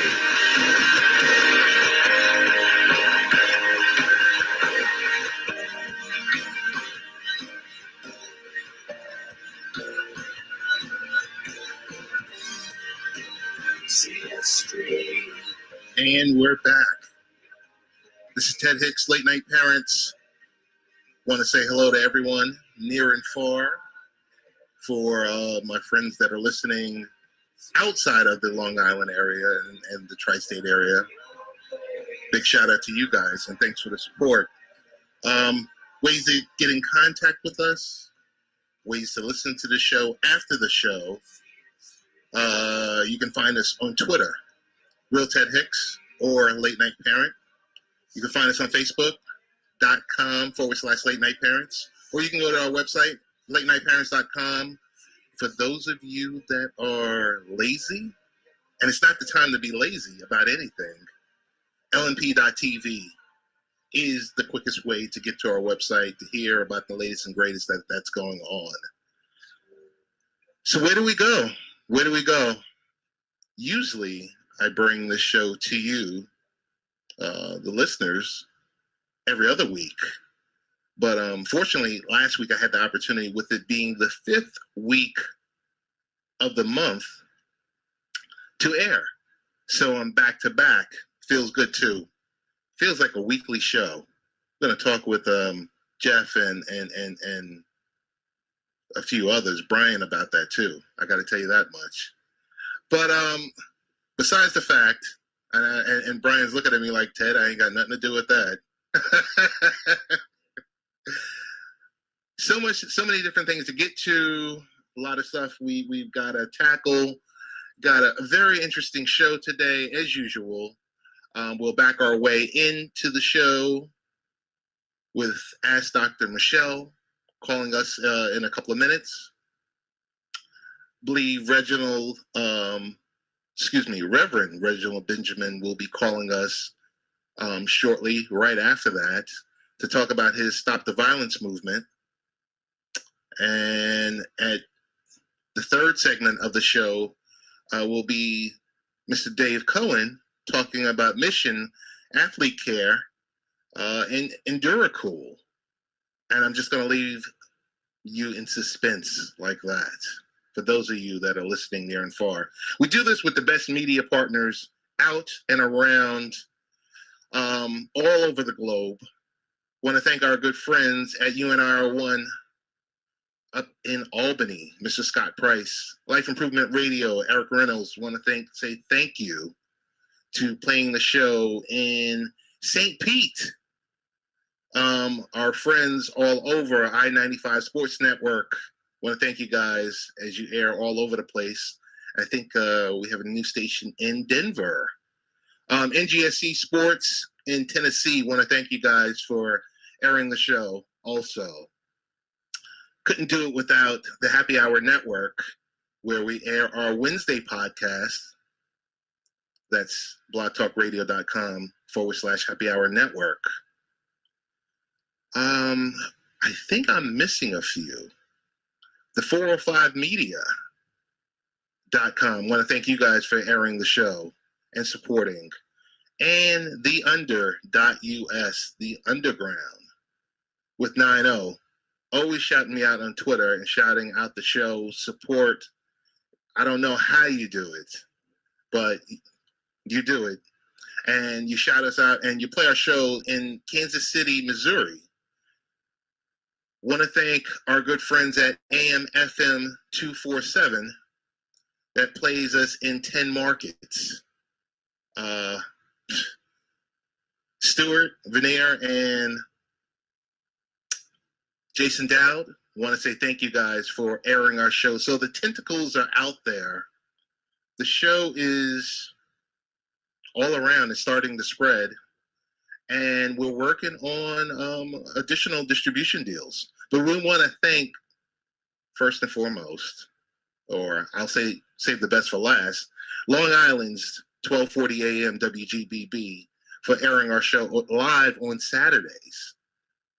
That's AM 1240 WGBB.com for those of you that don't know. But we've thanked everyone that we're going to thank. We want to thank CJ Computer Services also for supporting us and, you know, all the shout outs and everything else like that. So along with that, we're going to bring on Dr. Michelle, because it's very important, because we're talking, the Olympics are going on. They're going on in Rio. And you're hearing all different types of stories. You're seeing the violence out there. You're seeing the recklessness out there. But you're seeing also where,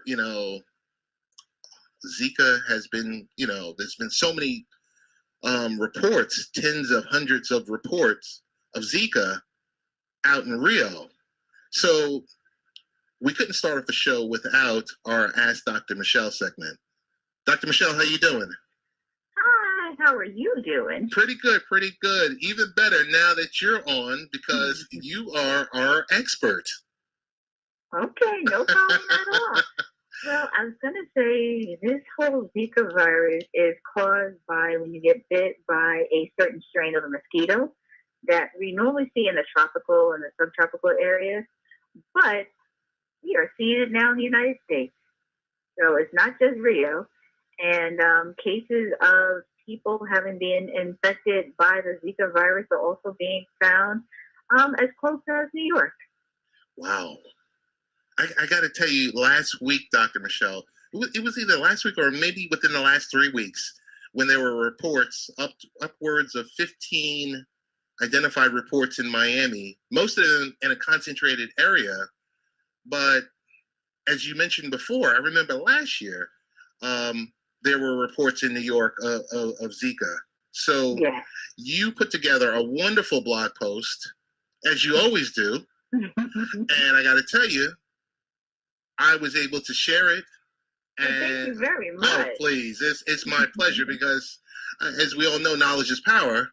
Yes, and definitely. Awareness, you just got to be aware. You got to be in the know. So I will, as always, I'll decrease and I'll let you, I would love for you to increase and talk about your blog post. Well, a couple of things. One of the things is I don't want people to be afraid of traveling anywhere in our country or even anywhere in the world. So it's fine to travel, but there are just certain things that you need to try to do, protect yourself. If you're out and about and it's hot and you know that an area that you're going to be in might have a lot of bugs, especially during the day, try and wear long sleeves. White is always appropriate, white long sleeve shirt, white long sleeve pants. Try to wear closed-toed shoes, especially if they're going to be in an area where there are going to be a lot of mosquitoes. We suspect that there are a lot of mosquitoes. But the other thing is, mosquitoes are usually attracted to light-colored clothing or bright-colored clothing. So that's something always to think about. If you can, try and stay indoors. But if you do venture out, put on your insect repellent. Try to use a bug repellent that is registered by the EPA. Not everything, of course, is registered. And if it has like DET or oil of lemon or eucalyptus, those are usually things that will help to protect you. If possible, try and stay indoors during sunrise and sunset because that's when the mosquitoes are out the most. But like I said, don't just feel that you have to stay inside all of the time. But if you do venture out, the key thing is to protect yourself. If you see that one of your neighbors has a pool where there's still standing water, you know that mosquitoes love that perfect environment. So don't go and sit outside your backyard with a pool that's in your neighbor's backyard that might be infested with mosquitoes.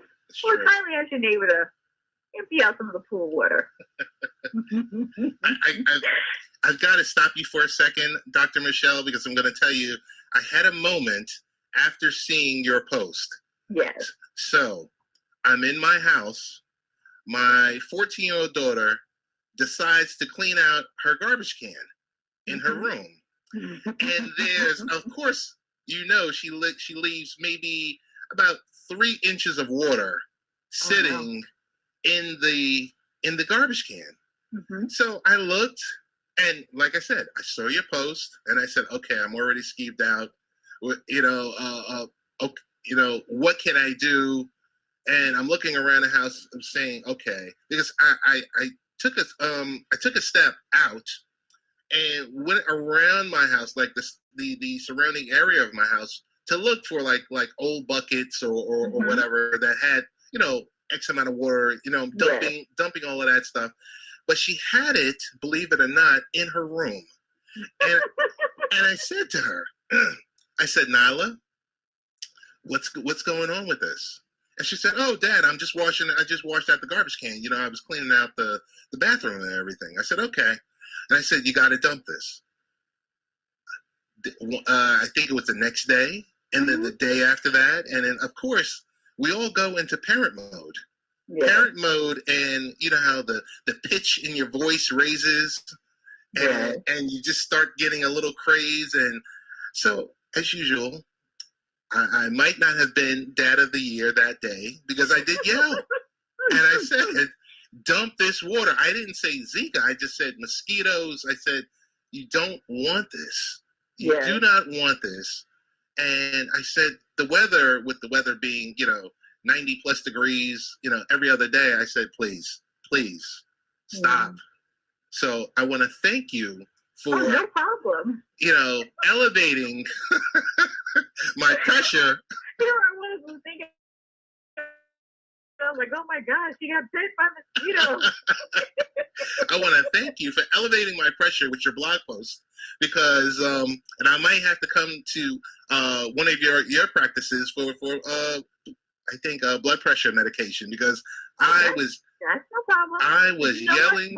But wait a second. Oh, go ahead. Before we get you started on the blood pressure medicine, we need to make sure that you've already started to institute some healthy habits as far as exercising and changing how you're eating. Got you. So let's not just jump to medicine right away. Okay. Well, you know how folks are nowadays, Dr. Michelle. It's just like, hey, give me some medicine, give me a prescription of whatever. But I got to tell you, I don't know if I overreacted, but I just saw the water in there, and I just said, oh, my goodness, this poor child doesn't know what she's doing. Mm-hmm. So, but do you have any other additional tips that are helpful for avoiding Zika? Or? Well, I guess the main thing to remember is that it is a sexually transmitted disease. That's one of the ways that it can be transmitted. So to always protect yourself, use condoms. Zika will go away on its own. Fortunately, you just have to make sure that you don't monitor for fevers, body aches, things like that. And you can take Tylenol as needed, but the best thing is to discuss how you feel with your doctor if you feel that you have been bit by a mosquito. Hey, Dr. Michelle, I want to ask you something sensitive, and I don't want to put you on the spot, but I'm going to just put it out there. You don't want to put me on the spot, but you're going to put me on the spot. I don't want to put you on there, but I'm going to put you on there. I might answer, then I might not answer. All right. Tell me about the children that are being born with, their heads are smaller. I mean, there's nothing to combat that, correct? No, there's nothing. There's nothing at all. I mean, some are being born with microcephaly, some are surviving, and some are not surviving. Oh. Long-term effects will be hearing problems, visual defects. Of course, we have the brain deformity, learning defects. These are things that we need to consider, but we also know, yes, Zika could be one of the causes, but sometimes things happen that we have no idea why they happen either. Gotcha.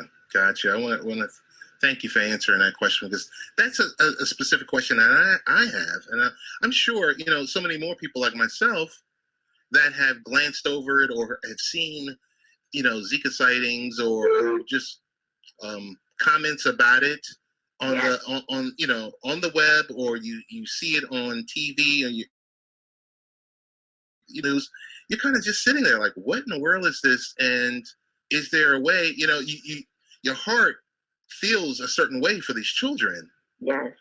Because, they're being born, and it's just like the most we can ask for is a healthy, happy, baby. Yes. And I mean, and that's always what you want when a couple finds out that they're pregnant, is that their wish or their prayer is to deliver a healthy baby. Correct. And as a physician, that is what you want for each and every one of your patients, for them to be able to conceive. Gotcha. Well, Dr. Michelle, what's going on your calendar for the week? Who are you going out empowering because I mean, you do a lot of great things, and you know, you kind of don't like to mention it, but I'll see a post or two on Facebook. Well, last Sunday, I spoke at Princeton for the At the Well program. They had over 60 young females from throughout the country. A couple of weeks before that, I was over at Swarthmore for the same organization. I think tomorrow, probably just lay low, have a 7-mile run to do in preparation for the Chicago Marathon. I think that'll probably be one of the top priorities.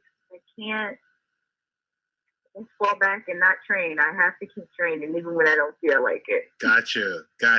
Hey, before you go, I want to ask you: Are your sons into Pokemon Go? Do you guys allow that? Not at all. No, they are not. I know different individuals that are into it.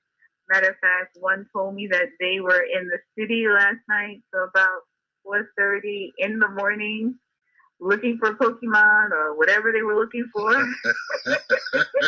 And they were saying crowds of people were going down Fifth Avenue, headed to Central Park, looking for whatever they were looking for. Oh my goodness. All right. So you know what? The good thing is, at least they're outside moving as opposed to being inside stationary using their phones. That's true. So if that's what gets them moving and getting a little exercise in, so be it. But they also need to get their sleep at the same time. That is so true. I guess with that, tell us about best ways to get in contact with you. I mean, hey, we know we can hear from Ask Dr. Michelle on Saturdays, usually around 4:35 on Late Night Parents. But if it's not a Saturday and if it's 5:35, what should our listeners do? Well, the best thing is you can find me on Facebook, Twitter, Instagram. For Instagram and Twitter, it's ASK Dr. Michelle. On Facebook, it is Dr. Michelle with one L, middle initial C, last name REET. And my email is Dr. Michelle, MICHELE, and it's Dr. DR at ASK Dr. DR Michelle with one L.com. That's DR Michelle at AskDrMichelle.com. Dr. Michelle, I want to thank you so much for taking the time out today. Well, thank you very much, and I look forward to hearing another exciting show. You got it. Thanks again. All right. Thank you. Have a good weekend, too. You too. All righty. And that was our good friend, Dr. Michelle. And she'll have a segment on every Late Night Parents on 12:40 a.m. WGBB. We'll be right back. We're going to a quick break. Are you looking for some sick sports apparel? DHTK designed some of the newest and coolest brands such as Represent, Game Over, and Don't Hate the King. DHTK's vision is to integrate culture, fashion, and attitude that best represents the players and caters to us, the fans. Click on DHTK.com and subscribe to their mailing list for an automatic 10% off your order. If you are a basketball fan, follow DHTK on social media. Visit DHTK.com for more details. DHTK.com. You don't have to be a king to dress like one. Audible is offering our listeners a free audiobook of your choice and a free 30-day trial membership. Just go to audibletrial.com/late night parents and choose from over 180,000 audio programs. Download a title free and start listening. It's that easy.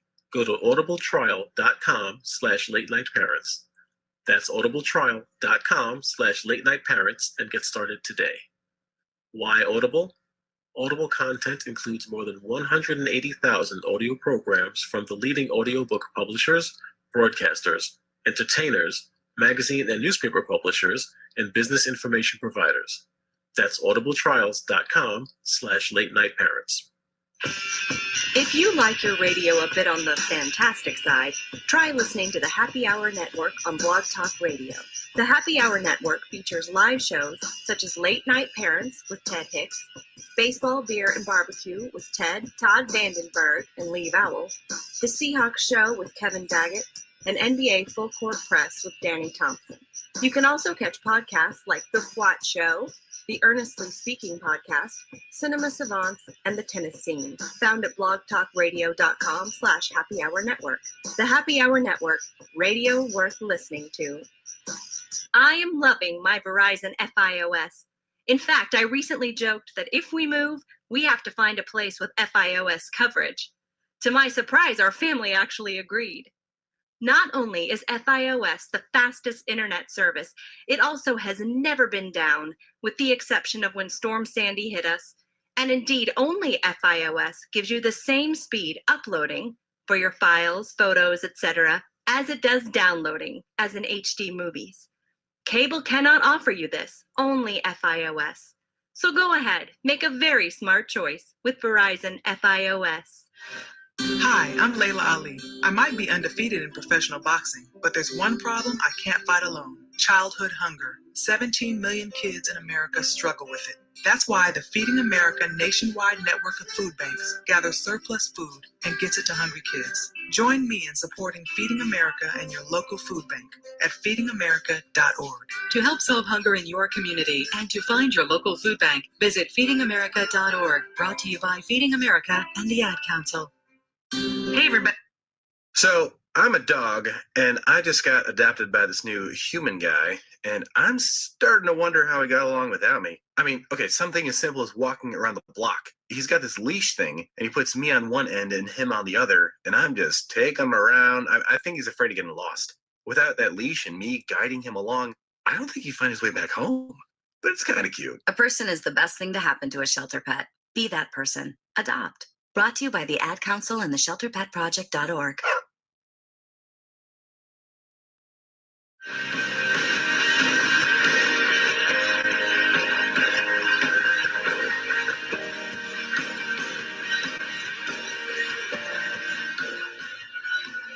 And we're back. This is Ted Hicks, Late Night Parents. I want to thank Dr. Michelle for dialing in for her Ask Dr. Michelle segment.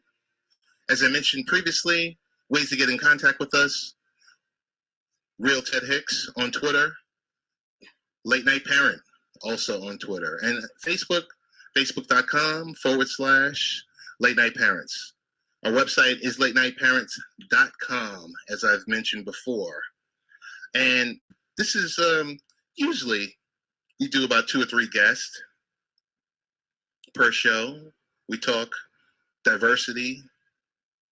Most of the time, on the Wednesday podcast, what we usually do is we have people, all over the world, whether it's, coming from down south or going as far as to Bahrain.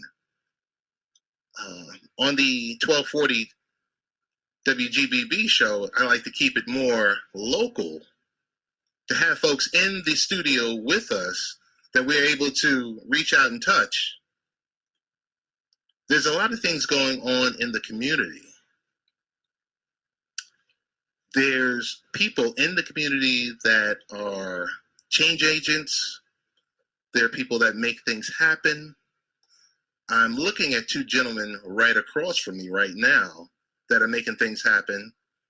Because last year, I would say close to 18 months ago, I had the opportunity to speak with, at the time, I was calling him Minister Reginald Benjamin, because we were talking about Dream Big, we were talking about back to school. But now I have the opportunity to sit across the table from Reverend Reginald Benjamin to talk about some of the things that are happening in the community. There's a whole lot. There's a lot of violence going on nowadays. We sit here every day and we look on TV and we watch these 2 candidates go back and forth with the rhetoric, how they're going to fix the world, and I can fix this and I can change that. I think the first thing is understanding that you, the man or the woman, can't fix it. There's someone else who can, that we all do know. And I'm not about to preach or anything like that, but I'm pleased to announce that I have two guests. Going to have you announce yourselves. I'm Brother James Muhammad and a member of Mosque number 7. And we're here today to talk about why we need peace in the streets. And I have a good friend, comrade in that struggle with me today. Brother? Yes, I'm Reverend Reginald Benjamin. I'm the executive director of ABBA Leadership Center. I have to digress just for 1 second to say to you, Mr. Hicks, I want to thank you for this opportunity to be able to speak to your audience via radio concerning an emergency. Yes. That we have in my community. So I want to apologize to your listeners right now if I sound the alarm and talk about the urgency of the moment as it relates to the African American and the brown Latino community, particularly in the village of Hempstead. That's perfect. I'm just going to say, speak on it, brother.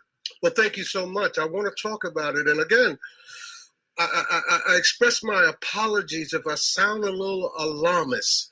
But to me, when I start thinking about the African American and the Latino community, it seems to me it is a time to sound the alarm. Across the country, people are talking about unemployment is down. The last figure I seen was 4.9. Yes. In the village of Hempstead, we have our executive, the county executive. I have no disrespect to him, and that's not the intentions of my message today. Okay. But he was talking about unemployment was 3.7. Then I looked in the village of Hempstead, the community that's 98% African American and Latino. Okay. And we have a 28% unemployment rate. We have one of the historic community, yet we have a dying communities. Yes, we do. Homes are abandoned. Mothers and grandmothers are angry because they waited all their lives, that they worked all their lives to put their money aside to have a. When pros reach for the #1 choice in interior wood stain, they reach for Minwax in the original yellow can. Others can imitate Minwax, but they can't copy our guaranteed professional results. And they don't have 100 years of experience under every lid. So if it doesn't say Minwax, don't even bother. And thanks to our improved formula, our best has gotten even better. Keep on finishing with Minwax, America's #1 selling interior stain.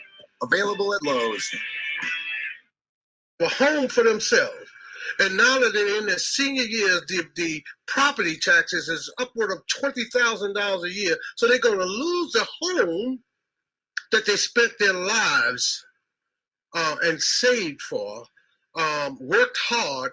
This is just the tip of the iceberg. Yes, so we got people in the community that are angry. We have young men, young women who are in desperate need of employment. That's the reason why there's an anger fermenting in our community. And I want to be clear. The problem that we have today is not what the police are doing to across the nation. That's a whole other issue. What the problem we have today is we are killing each other in our own communities. In the village of Hempstead, the average death that happens starts from one brother killing another. And so it saddens my heart.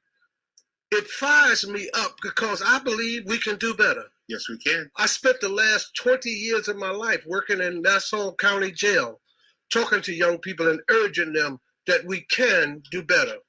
And so we're going to have a rally on the 13th. Yes. The 13th of August from 4 p.m. through at Campbell Park to talk to our young people. We're not going to come out to rail on the police or the government or anything else. We come out to talk to one another.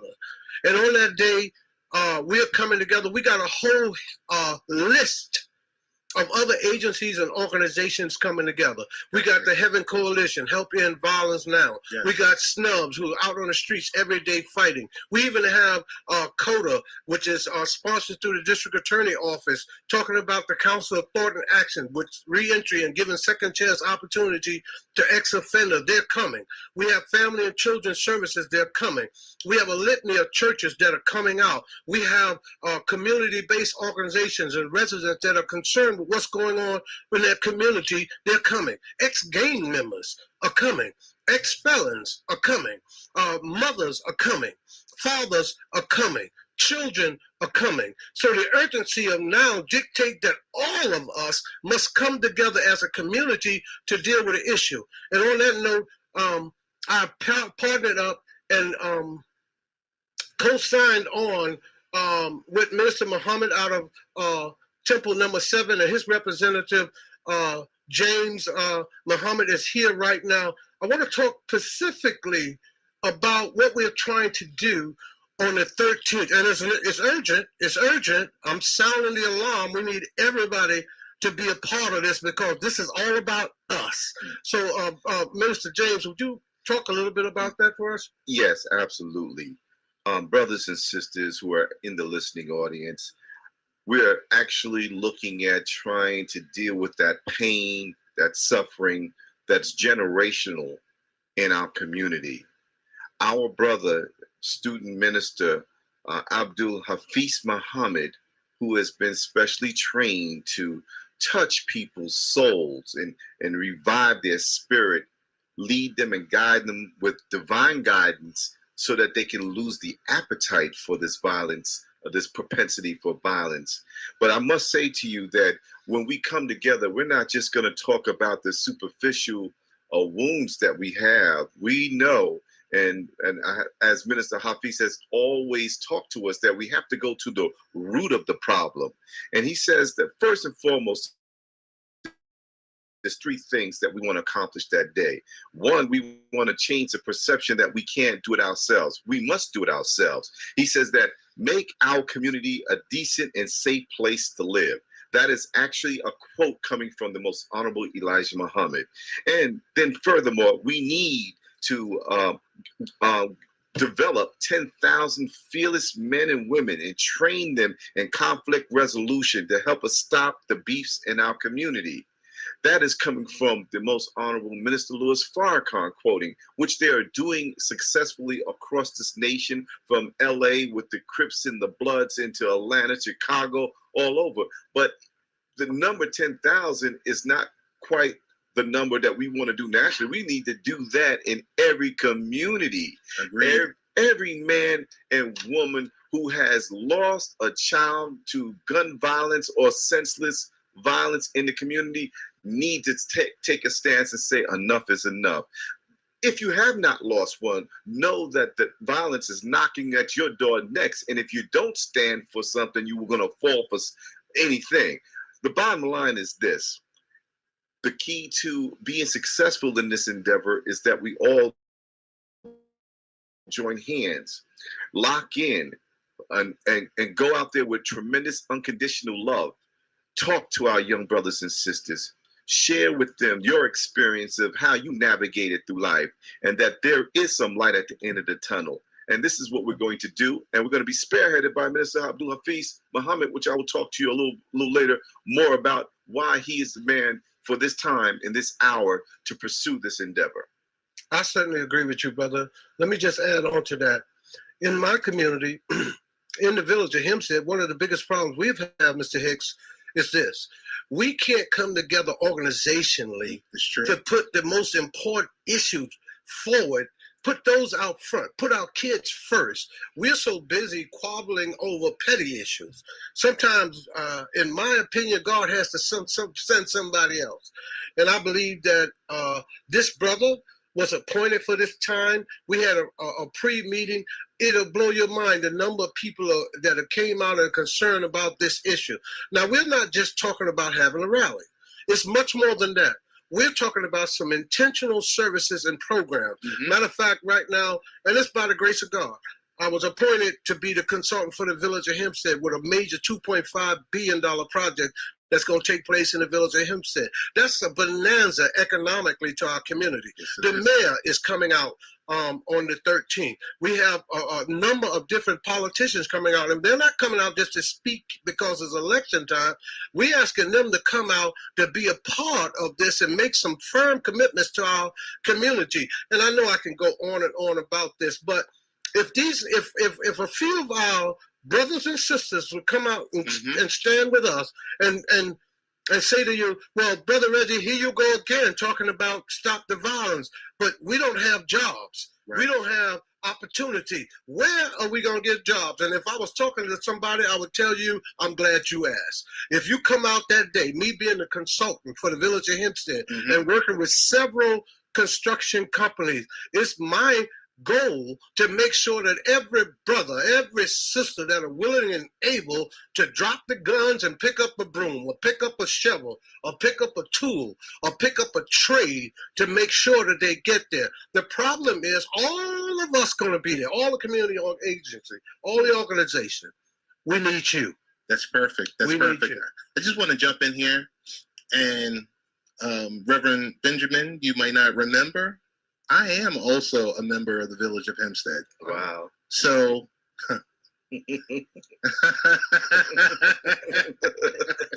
I will be there on the 13th. We appreciate that. Whether it's live streaming it or helping you get the word out, or, you know, we're gonna truthfully this Wednesdays I usually do my podcast.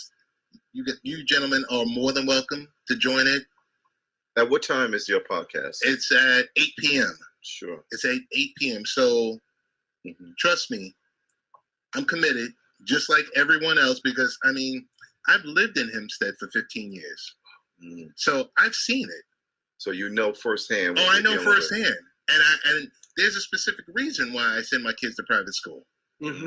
So I, you know, not to be uppity, but just to be concerned. Keep your kids, let's just put it out there. Right. To keep your kids safe. Right. We have $182 million in our school system, and they cannot get it right in terms of making sure that these kids get an education, making sure that the money is invested wisely. People, oh Lord, I don't want to go there. That's a whole nother subject. I almost went there. I'm not going to do it. Let me just say Let me just stick to the subject. Yeah, we're going to stay on the subject because we want to keep peace in the streets, but there can't be no peace in the streets unless there's some peace at home. It's true. And there can't be no peace at home unless these children got somewhere to go during the day, and there's peace in the classroom and peace wherever they go. So the question is, how do we get to that point where we find peace within ourselves so that we can stop this here violence that's going on in our community? It's a plague. It's happening in every community across America. No matter where you go. You can go somewhere as far as Delaware, go into Ohio, into Florida. Wherever you find Black people, it looks like it was a scripted thing. They're redlined in similar kind of communities, and similar things are taking place in their communities. I say peace. Why? Because there's power in peace. People don't recognize that. True. See, from the very beginning of time, when everything was formed in this universe, it was formed in peace. You know, when someone passes away, no matter what culture you're in, no matter what religion, they say what? Rest in peace or power, right? So we need to get back to that peace, because in that peace, in that power, there's the ability to heal. We are people who are hurting. We are people that have so much tremendous pain from generational things that have taken place, and no one has addressed that. Like, I'm an ex-military man. You come out of a conflict and you're having some trouble dealing with an issue of seeing so much trauma and drama and pain and suffering. They send you into a situation where you can seek counseling and help you deal with that problem. Our people in our Black community have gone generation after generation of trauma, and there has been no outreach, no help to help us deal with what we have. So the bottom line is, we've been abused And now we have become self-abusers. That's why the killing is taking place so rapidly in our community. Unless someone who's qualified, someone who's willing, someone who's able steps in and intervenes in our behalf, the killing will continue. So we're going to address that on August 13th in a big way. That's perfect. That's perfect. Like I said, I know we're short on time here, but the floor is always open. The floor is open. So tentatively, I would like to book you two for the podcast for this Wednesday at 8 p.m. I'll be Minister James. I'll be communicating with Reverend Benjamin on this, so that you know the number to dial in and everything else like that. We can get the word out that way. Number two, I will be there on the 13th. Any resources that I can provide digitally to get the word out, you say the word. I want to thank you, Mr. Hicks, but I also want to share this with you. I appreciate you. Going back almost 2 years, you have anything that I was doing in the village, Hampstead, you have expressed a commitment and a concern because you're concerned about home base. That's a rarity. So I want you to know that we do not take this opportunity you've given us unlikely. We do not take this opportunity to communicate to your audience unlikely. And we want to say, if we never say it again, we appreciate you and thank you, and may God bless you for giving us this opportunity. Yes, and let me just chime in, as a representative of the local minister, Minister Abdul Hafiz Muhammad, whom I'm going to see if he can make it himself available on Wednesday, because they may need to hear his voice. And the reason why is because we are kind of understanding that there's a certain anointing that takes place for someone to go into the streets and to deal with these young people. Everybody's not cut from that cloth. That's true. And I've been with him consoling the families. Why don't we close out on this note? Okay. I have been around for a long time, 40 years. I've heard T.D. Jakes, A.R. Bernard, all of the top preachers I've heard. But this man have a certain type of anointing on him that if you listen to him for 5 minutes, you'll see this is the person that God is talking to at this time. It doesn't matter what faith or denomination you're under, he's speaking to the issue. Gotcha. Well, and I'm not sure, Minister James, if you know that on the 19th, Reverend Benjamin is coming back here. And we're opening it up. There's no other guest. Yes. So we're going to recap the 13th, and we're going to talk about something else that's near and dear to my heart, the back to school celebration. Wonderful. Well, definitely. The back to school celebration has been expanded to include the issue of violence. We have included talking about a continuation of stopping the violence. We're talking about peace in our streets, and we'll be talking about that again on the 27th. And the minister, although he's a very busy man across the country, he will be out on the 27th as well. Did you know that, Brother James? I absolutely did. This man is committed already. He committed his time and effort to this. I want to thank you again, and I'm kind of long-winded. Let me get out your way. No, not long-winded at all. And like I said, I wouldn't be a good deacon myself if I didn't see this opportunity here to bring us together, to help get this word out because of the work that you guys are doing. Thank you. And, we're all doing it for the same cause. So just to wrap this segment up, Reverend Benjamin, best ways to hear about this? Yes. I'm going to give you a number that you can call me direct because I'm directly involved. If you're interested in being a part of the Peace in the Street rally on the 13th of August, you can call me at either number, 516-398-7484, 516-493-9840, or you can call Minister James at what number, James? 631-335-4652. Could you repeat that? That's 631-335-4652. And bless you, Brother Ted, for allowing us to come on. We're looking for 10,000 feelers to get this job done. You got it. Listen, we're going to go to a quick break, and we have Mission Athlete Care, Dave Cohen, coming up right now. 1240 WGBB Freeport. I am loving my Verizon FiOS. In fact, I recently joked that if we move, we have to find a place with FiOS coverage. To my surprise, our family actually agreed. Not only is FiOS the fastest internet service, it also has never been down, with the exception of when Storm Sandy hit us. And indeed, only FiOS gives you the same speed uploading for your files, photos, etc., as it does downloading, as in HD movies. Cable cannot offer you this, only FiOS. So go ahead, make a very smart choice with Verizon FiOS. Audible is offering our listeners a free audiobook of your choice and a free 30-day trial membership. Just go to audibletrial.com/late night parents and choose from over 180,000 audio programs. Download a title free and start listening. It's that easy. Go to audibletrial.com/late night parents. That's audibletrial.com/late night parents and get started today. Why Audible? Audible content includes more than 180,000 audio programs from the leading audiobook publishers, broadcasters, entertainers, magazine and newspaper publishers, and business information providers. That's audibletrials.com/late night parents. If you like your radio a bit on the fantastic side, try listening to the Happy Hour Network on Blog Talk Radio. The Happy Hour Network features live shows such as Late Night Parents with Ted Hicks, Baseball, Beer, and Barbecue with Todd Vandenberg and Lee Vowell, The Seahawks Show with Kevin Daggett, and NBA Full Court Press with Danny Thompson. You can also catch podcasts like The What Show, the Earnestly Speaking podcast, Cinema Savants, and The Tennis Scene, found at blogtalkradio.com/Happy Hour Network. The Happy Hour Network, radio worth listening to.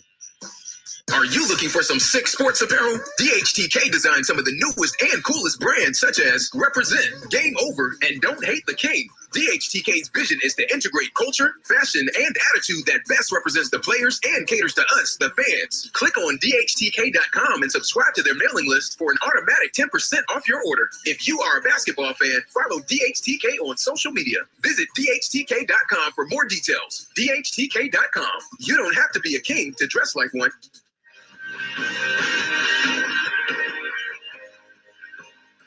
And we're back. That was a supersized segment.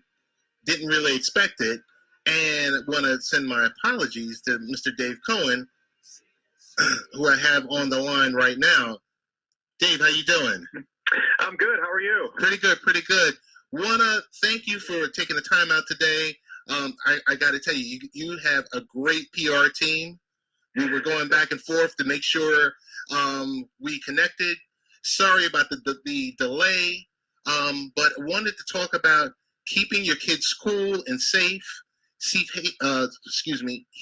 safety awareness, Mission Athlete Care, and DuraCool's line. It's like when temperatures continue to rise, many parents may be looking for easy and innovative ways to help their children and families beat the heat this summer. Mission Athletes and DuraCool towels and other apparel may be just what we're looking for. I want to tell you also, thank you for sending me some of your products, and I've tried them out, and yes, they do work. So big thumbs up to you. Well, great. Thanks. Great to hear, and thanks for having me on tonight. I really appreciate it. I'm glad you had a chance to use the products as well. Yeah, I mean, it's been I think one of the hottest summers on record, if not the hottest in the last 30 or 40 years. So, happy that we're able to provide products that folks can use to stay cool. Our company mission, we're all thermoregulation, which really is it's a fancy word, but really is how do we keep athletes and everyday consumers cool in the hot weather. So we have a whole line of cooling towels, which I know you tried, but we also have a lot of other we call accessory products. So we have cooling hats, we have headbands, whereas a headband, a neckband, you can wear it over your face if you're out gardening or mowing the lawn. We have wristbands, and all of these products have cooling technology in them, which are really simple. You just get them wet, and you allow some air to flow through the product, and they can cool down to 30 degrees below your body temperature in just a few minutes. And they can stay that way for up to 2 hours. So, our products have been, really well adopted over the years. We sell at Dick's Sporting Goods, which pretty much I think everyone has a Dick's Sporting Goods somewhere near them. That's correct. Especially, here in the tri-state area. So, it's been a great success for us, and happy to keep everyone cool. That's excellent. That's excellent. So tell me this: how long has Mission been in business? How long have you guys been producing these type of products? Yeah, so our company's been around for about 7 years. We've been producing the cooling towels for almost 6. And it's a technology that is simple in terms of how it works. You basically get the towel wet, and what happens, not to go into too much detail scientifically, but what happens is the water gets trapped into the fibers of the towel, and the rate of evaporation gets slowed. So when you slow evaporation with anything that's wet, there's a prolonged cooling effect that comes about. If you took like a regular terry cloth towel and you got it wet, eventually it would dry out pretty fast and get warm pretty fast.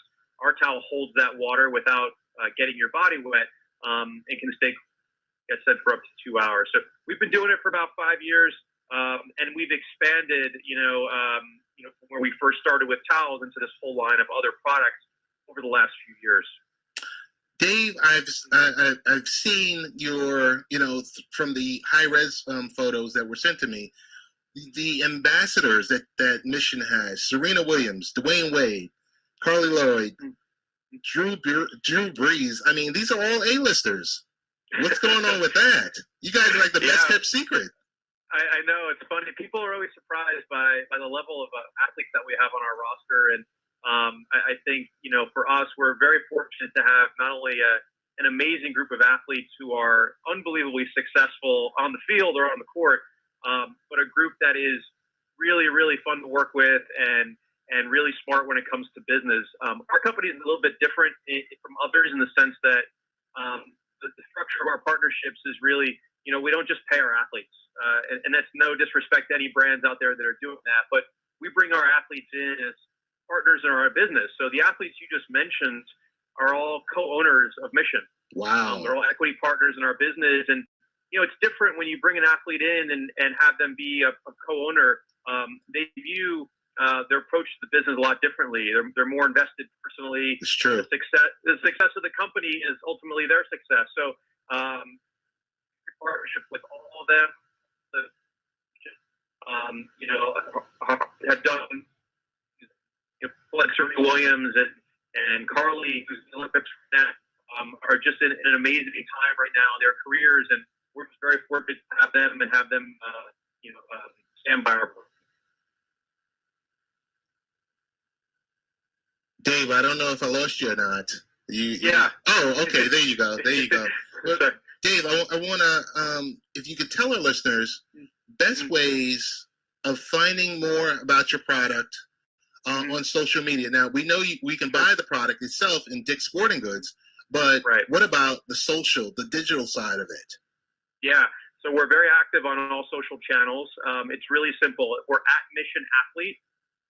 Mission, MISSION, Athlete, ATHLETE, across Facebook, Twitter, and Instagram. At Mission Athlete is the best place to find us, and we run different promotions through our social channels and some great content from our athletes and partnerships with some Olympic teams. We're actually the official cooling towel for the U.S. rowing team.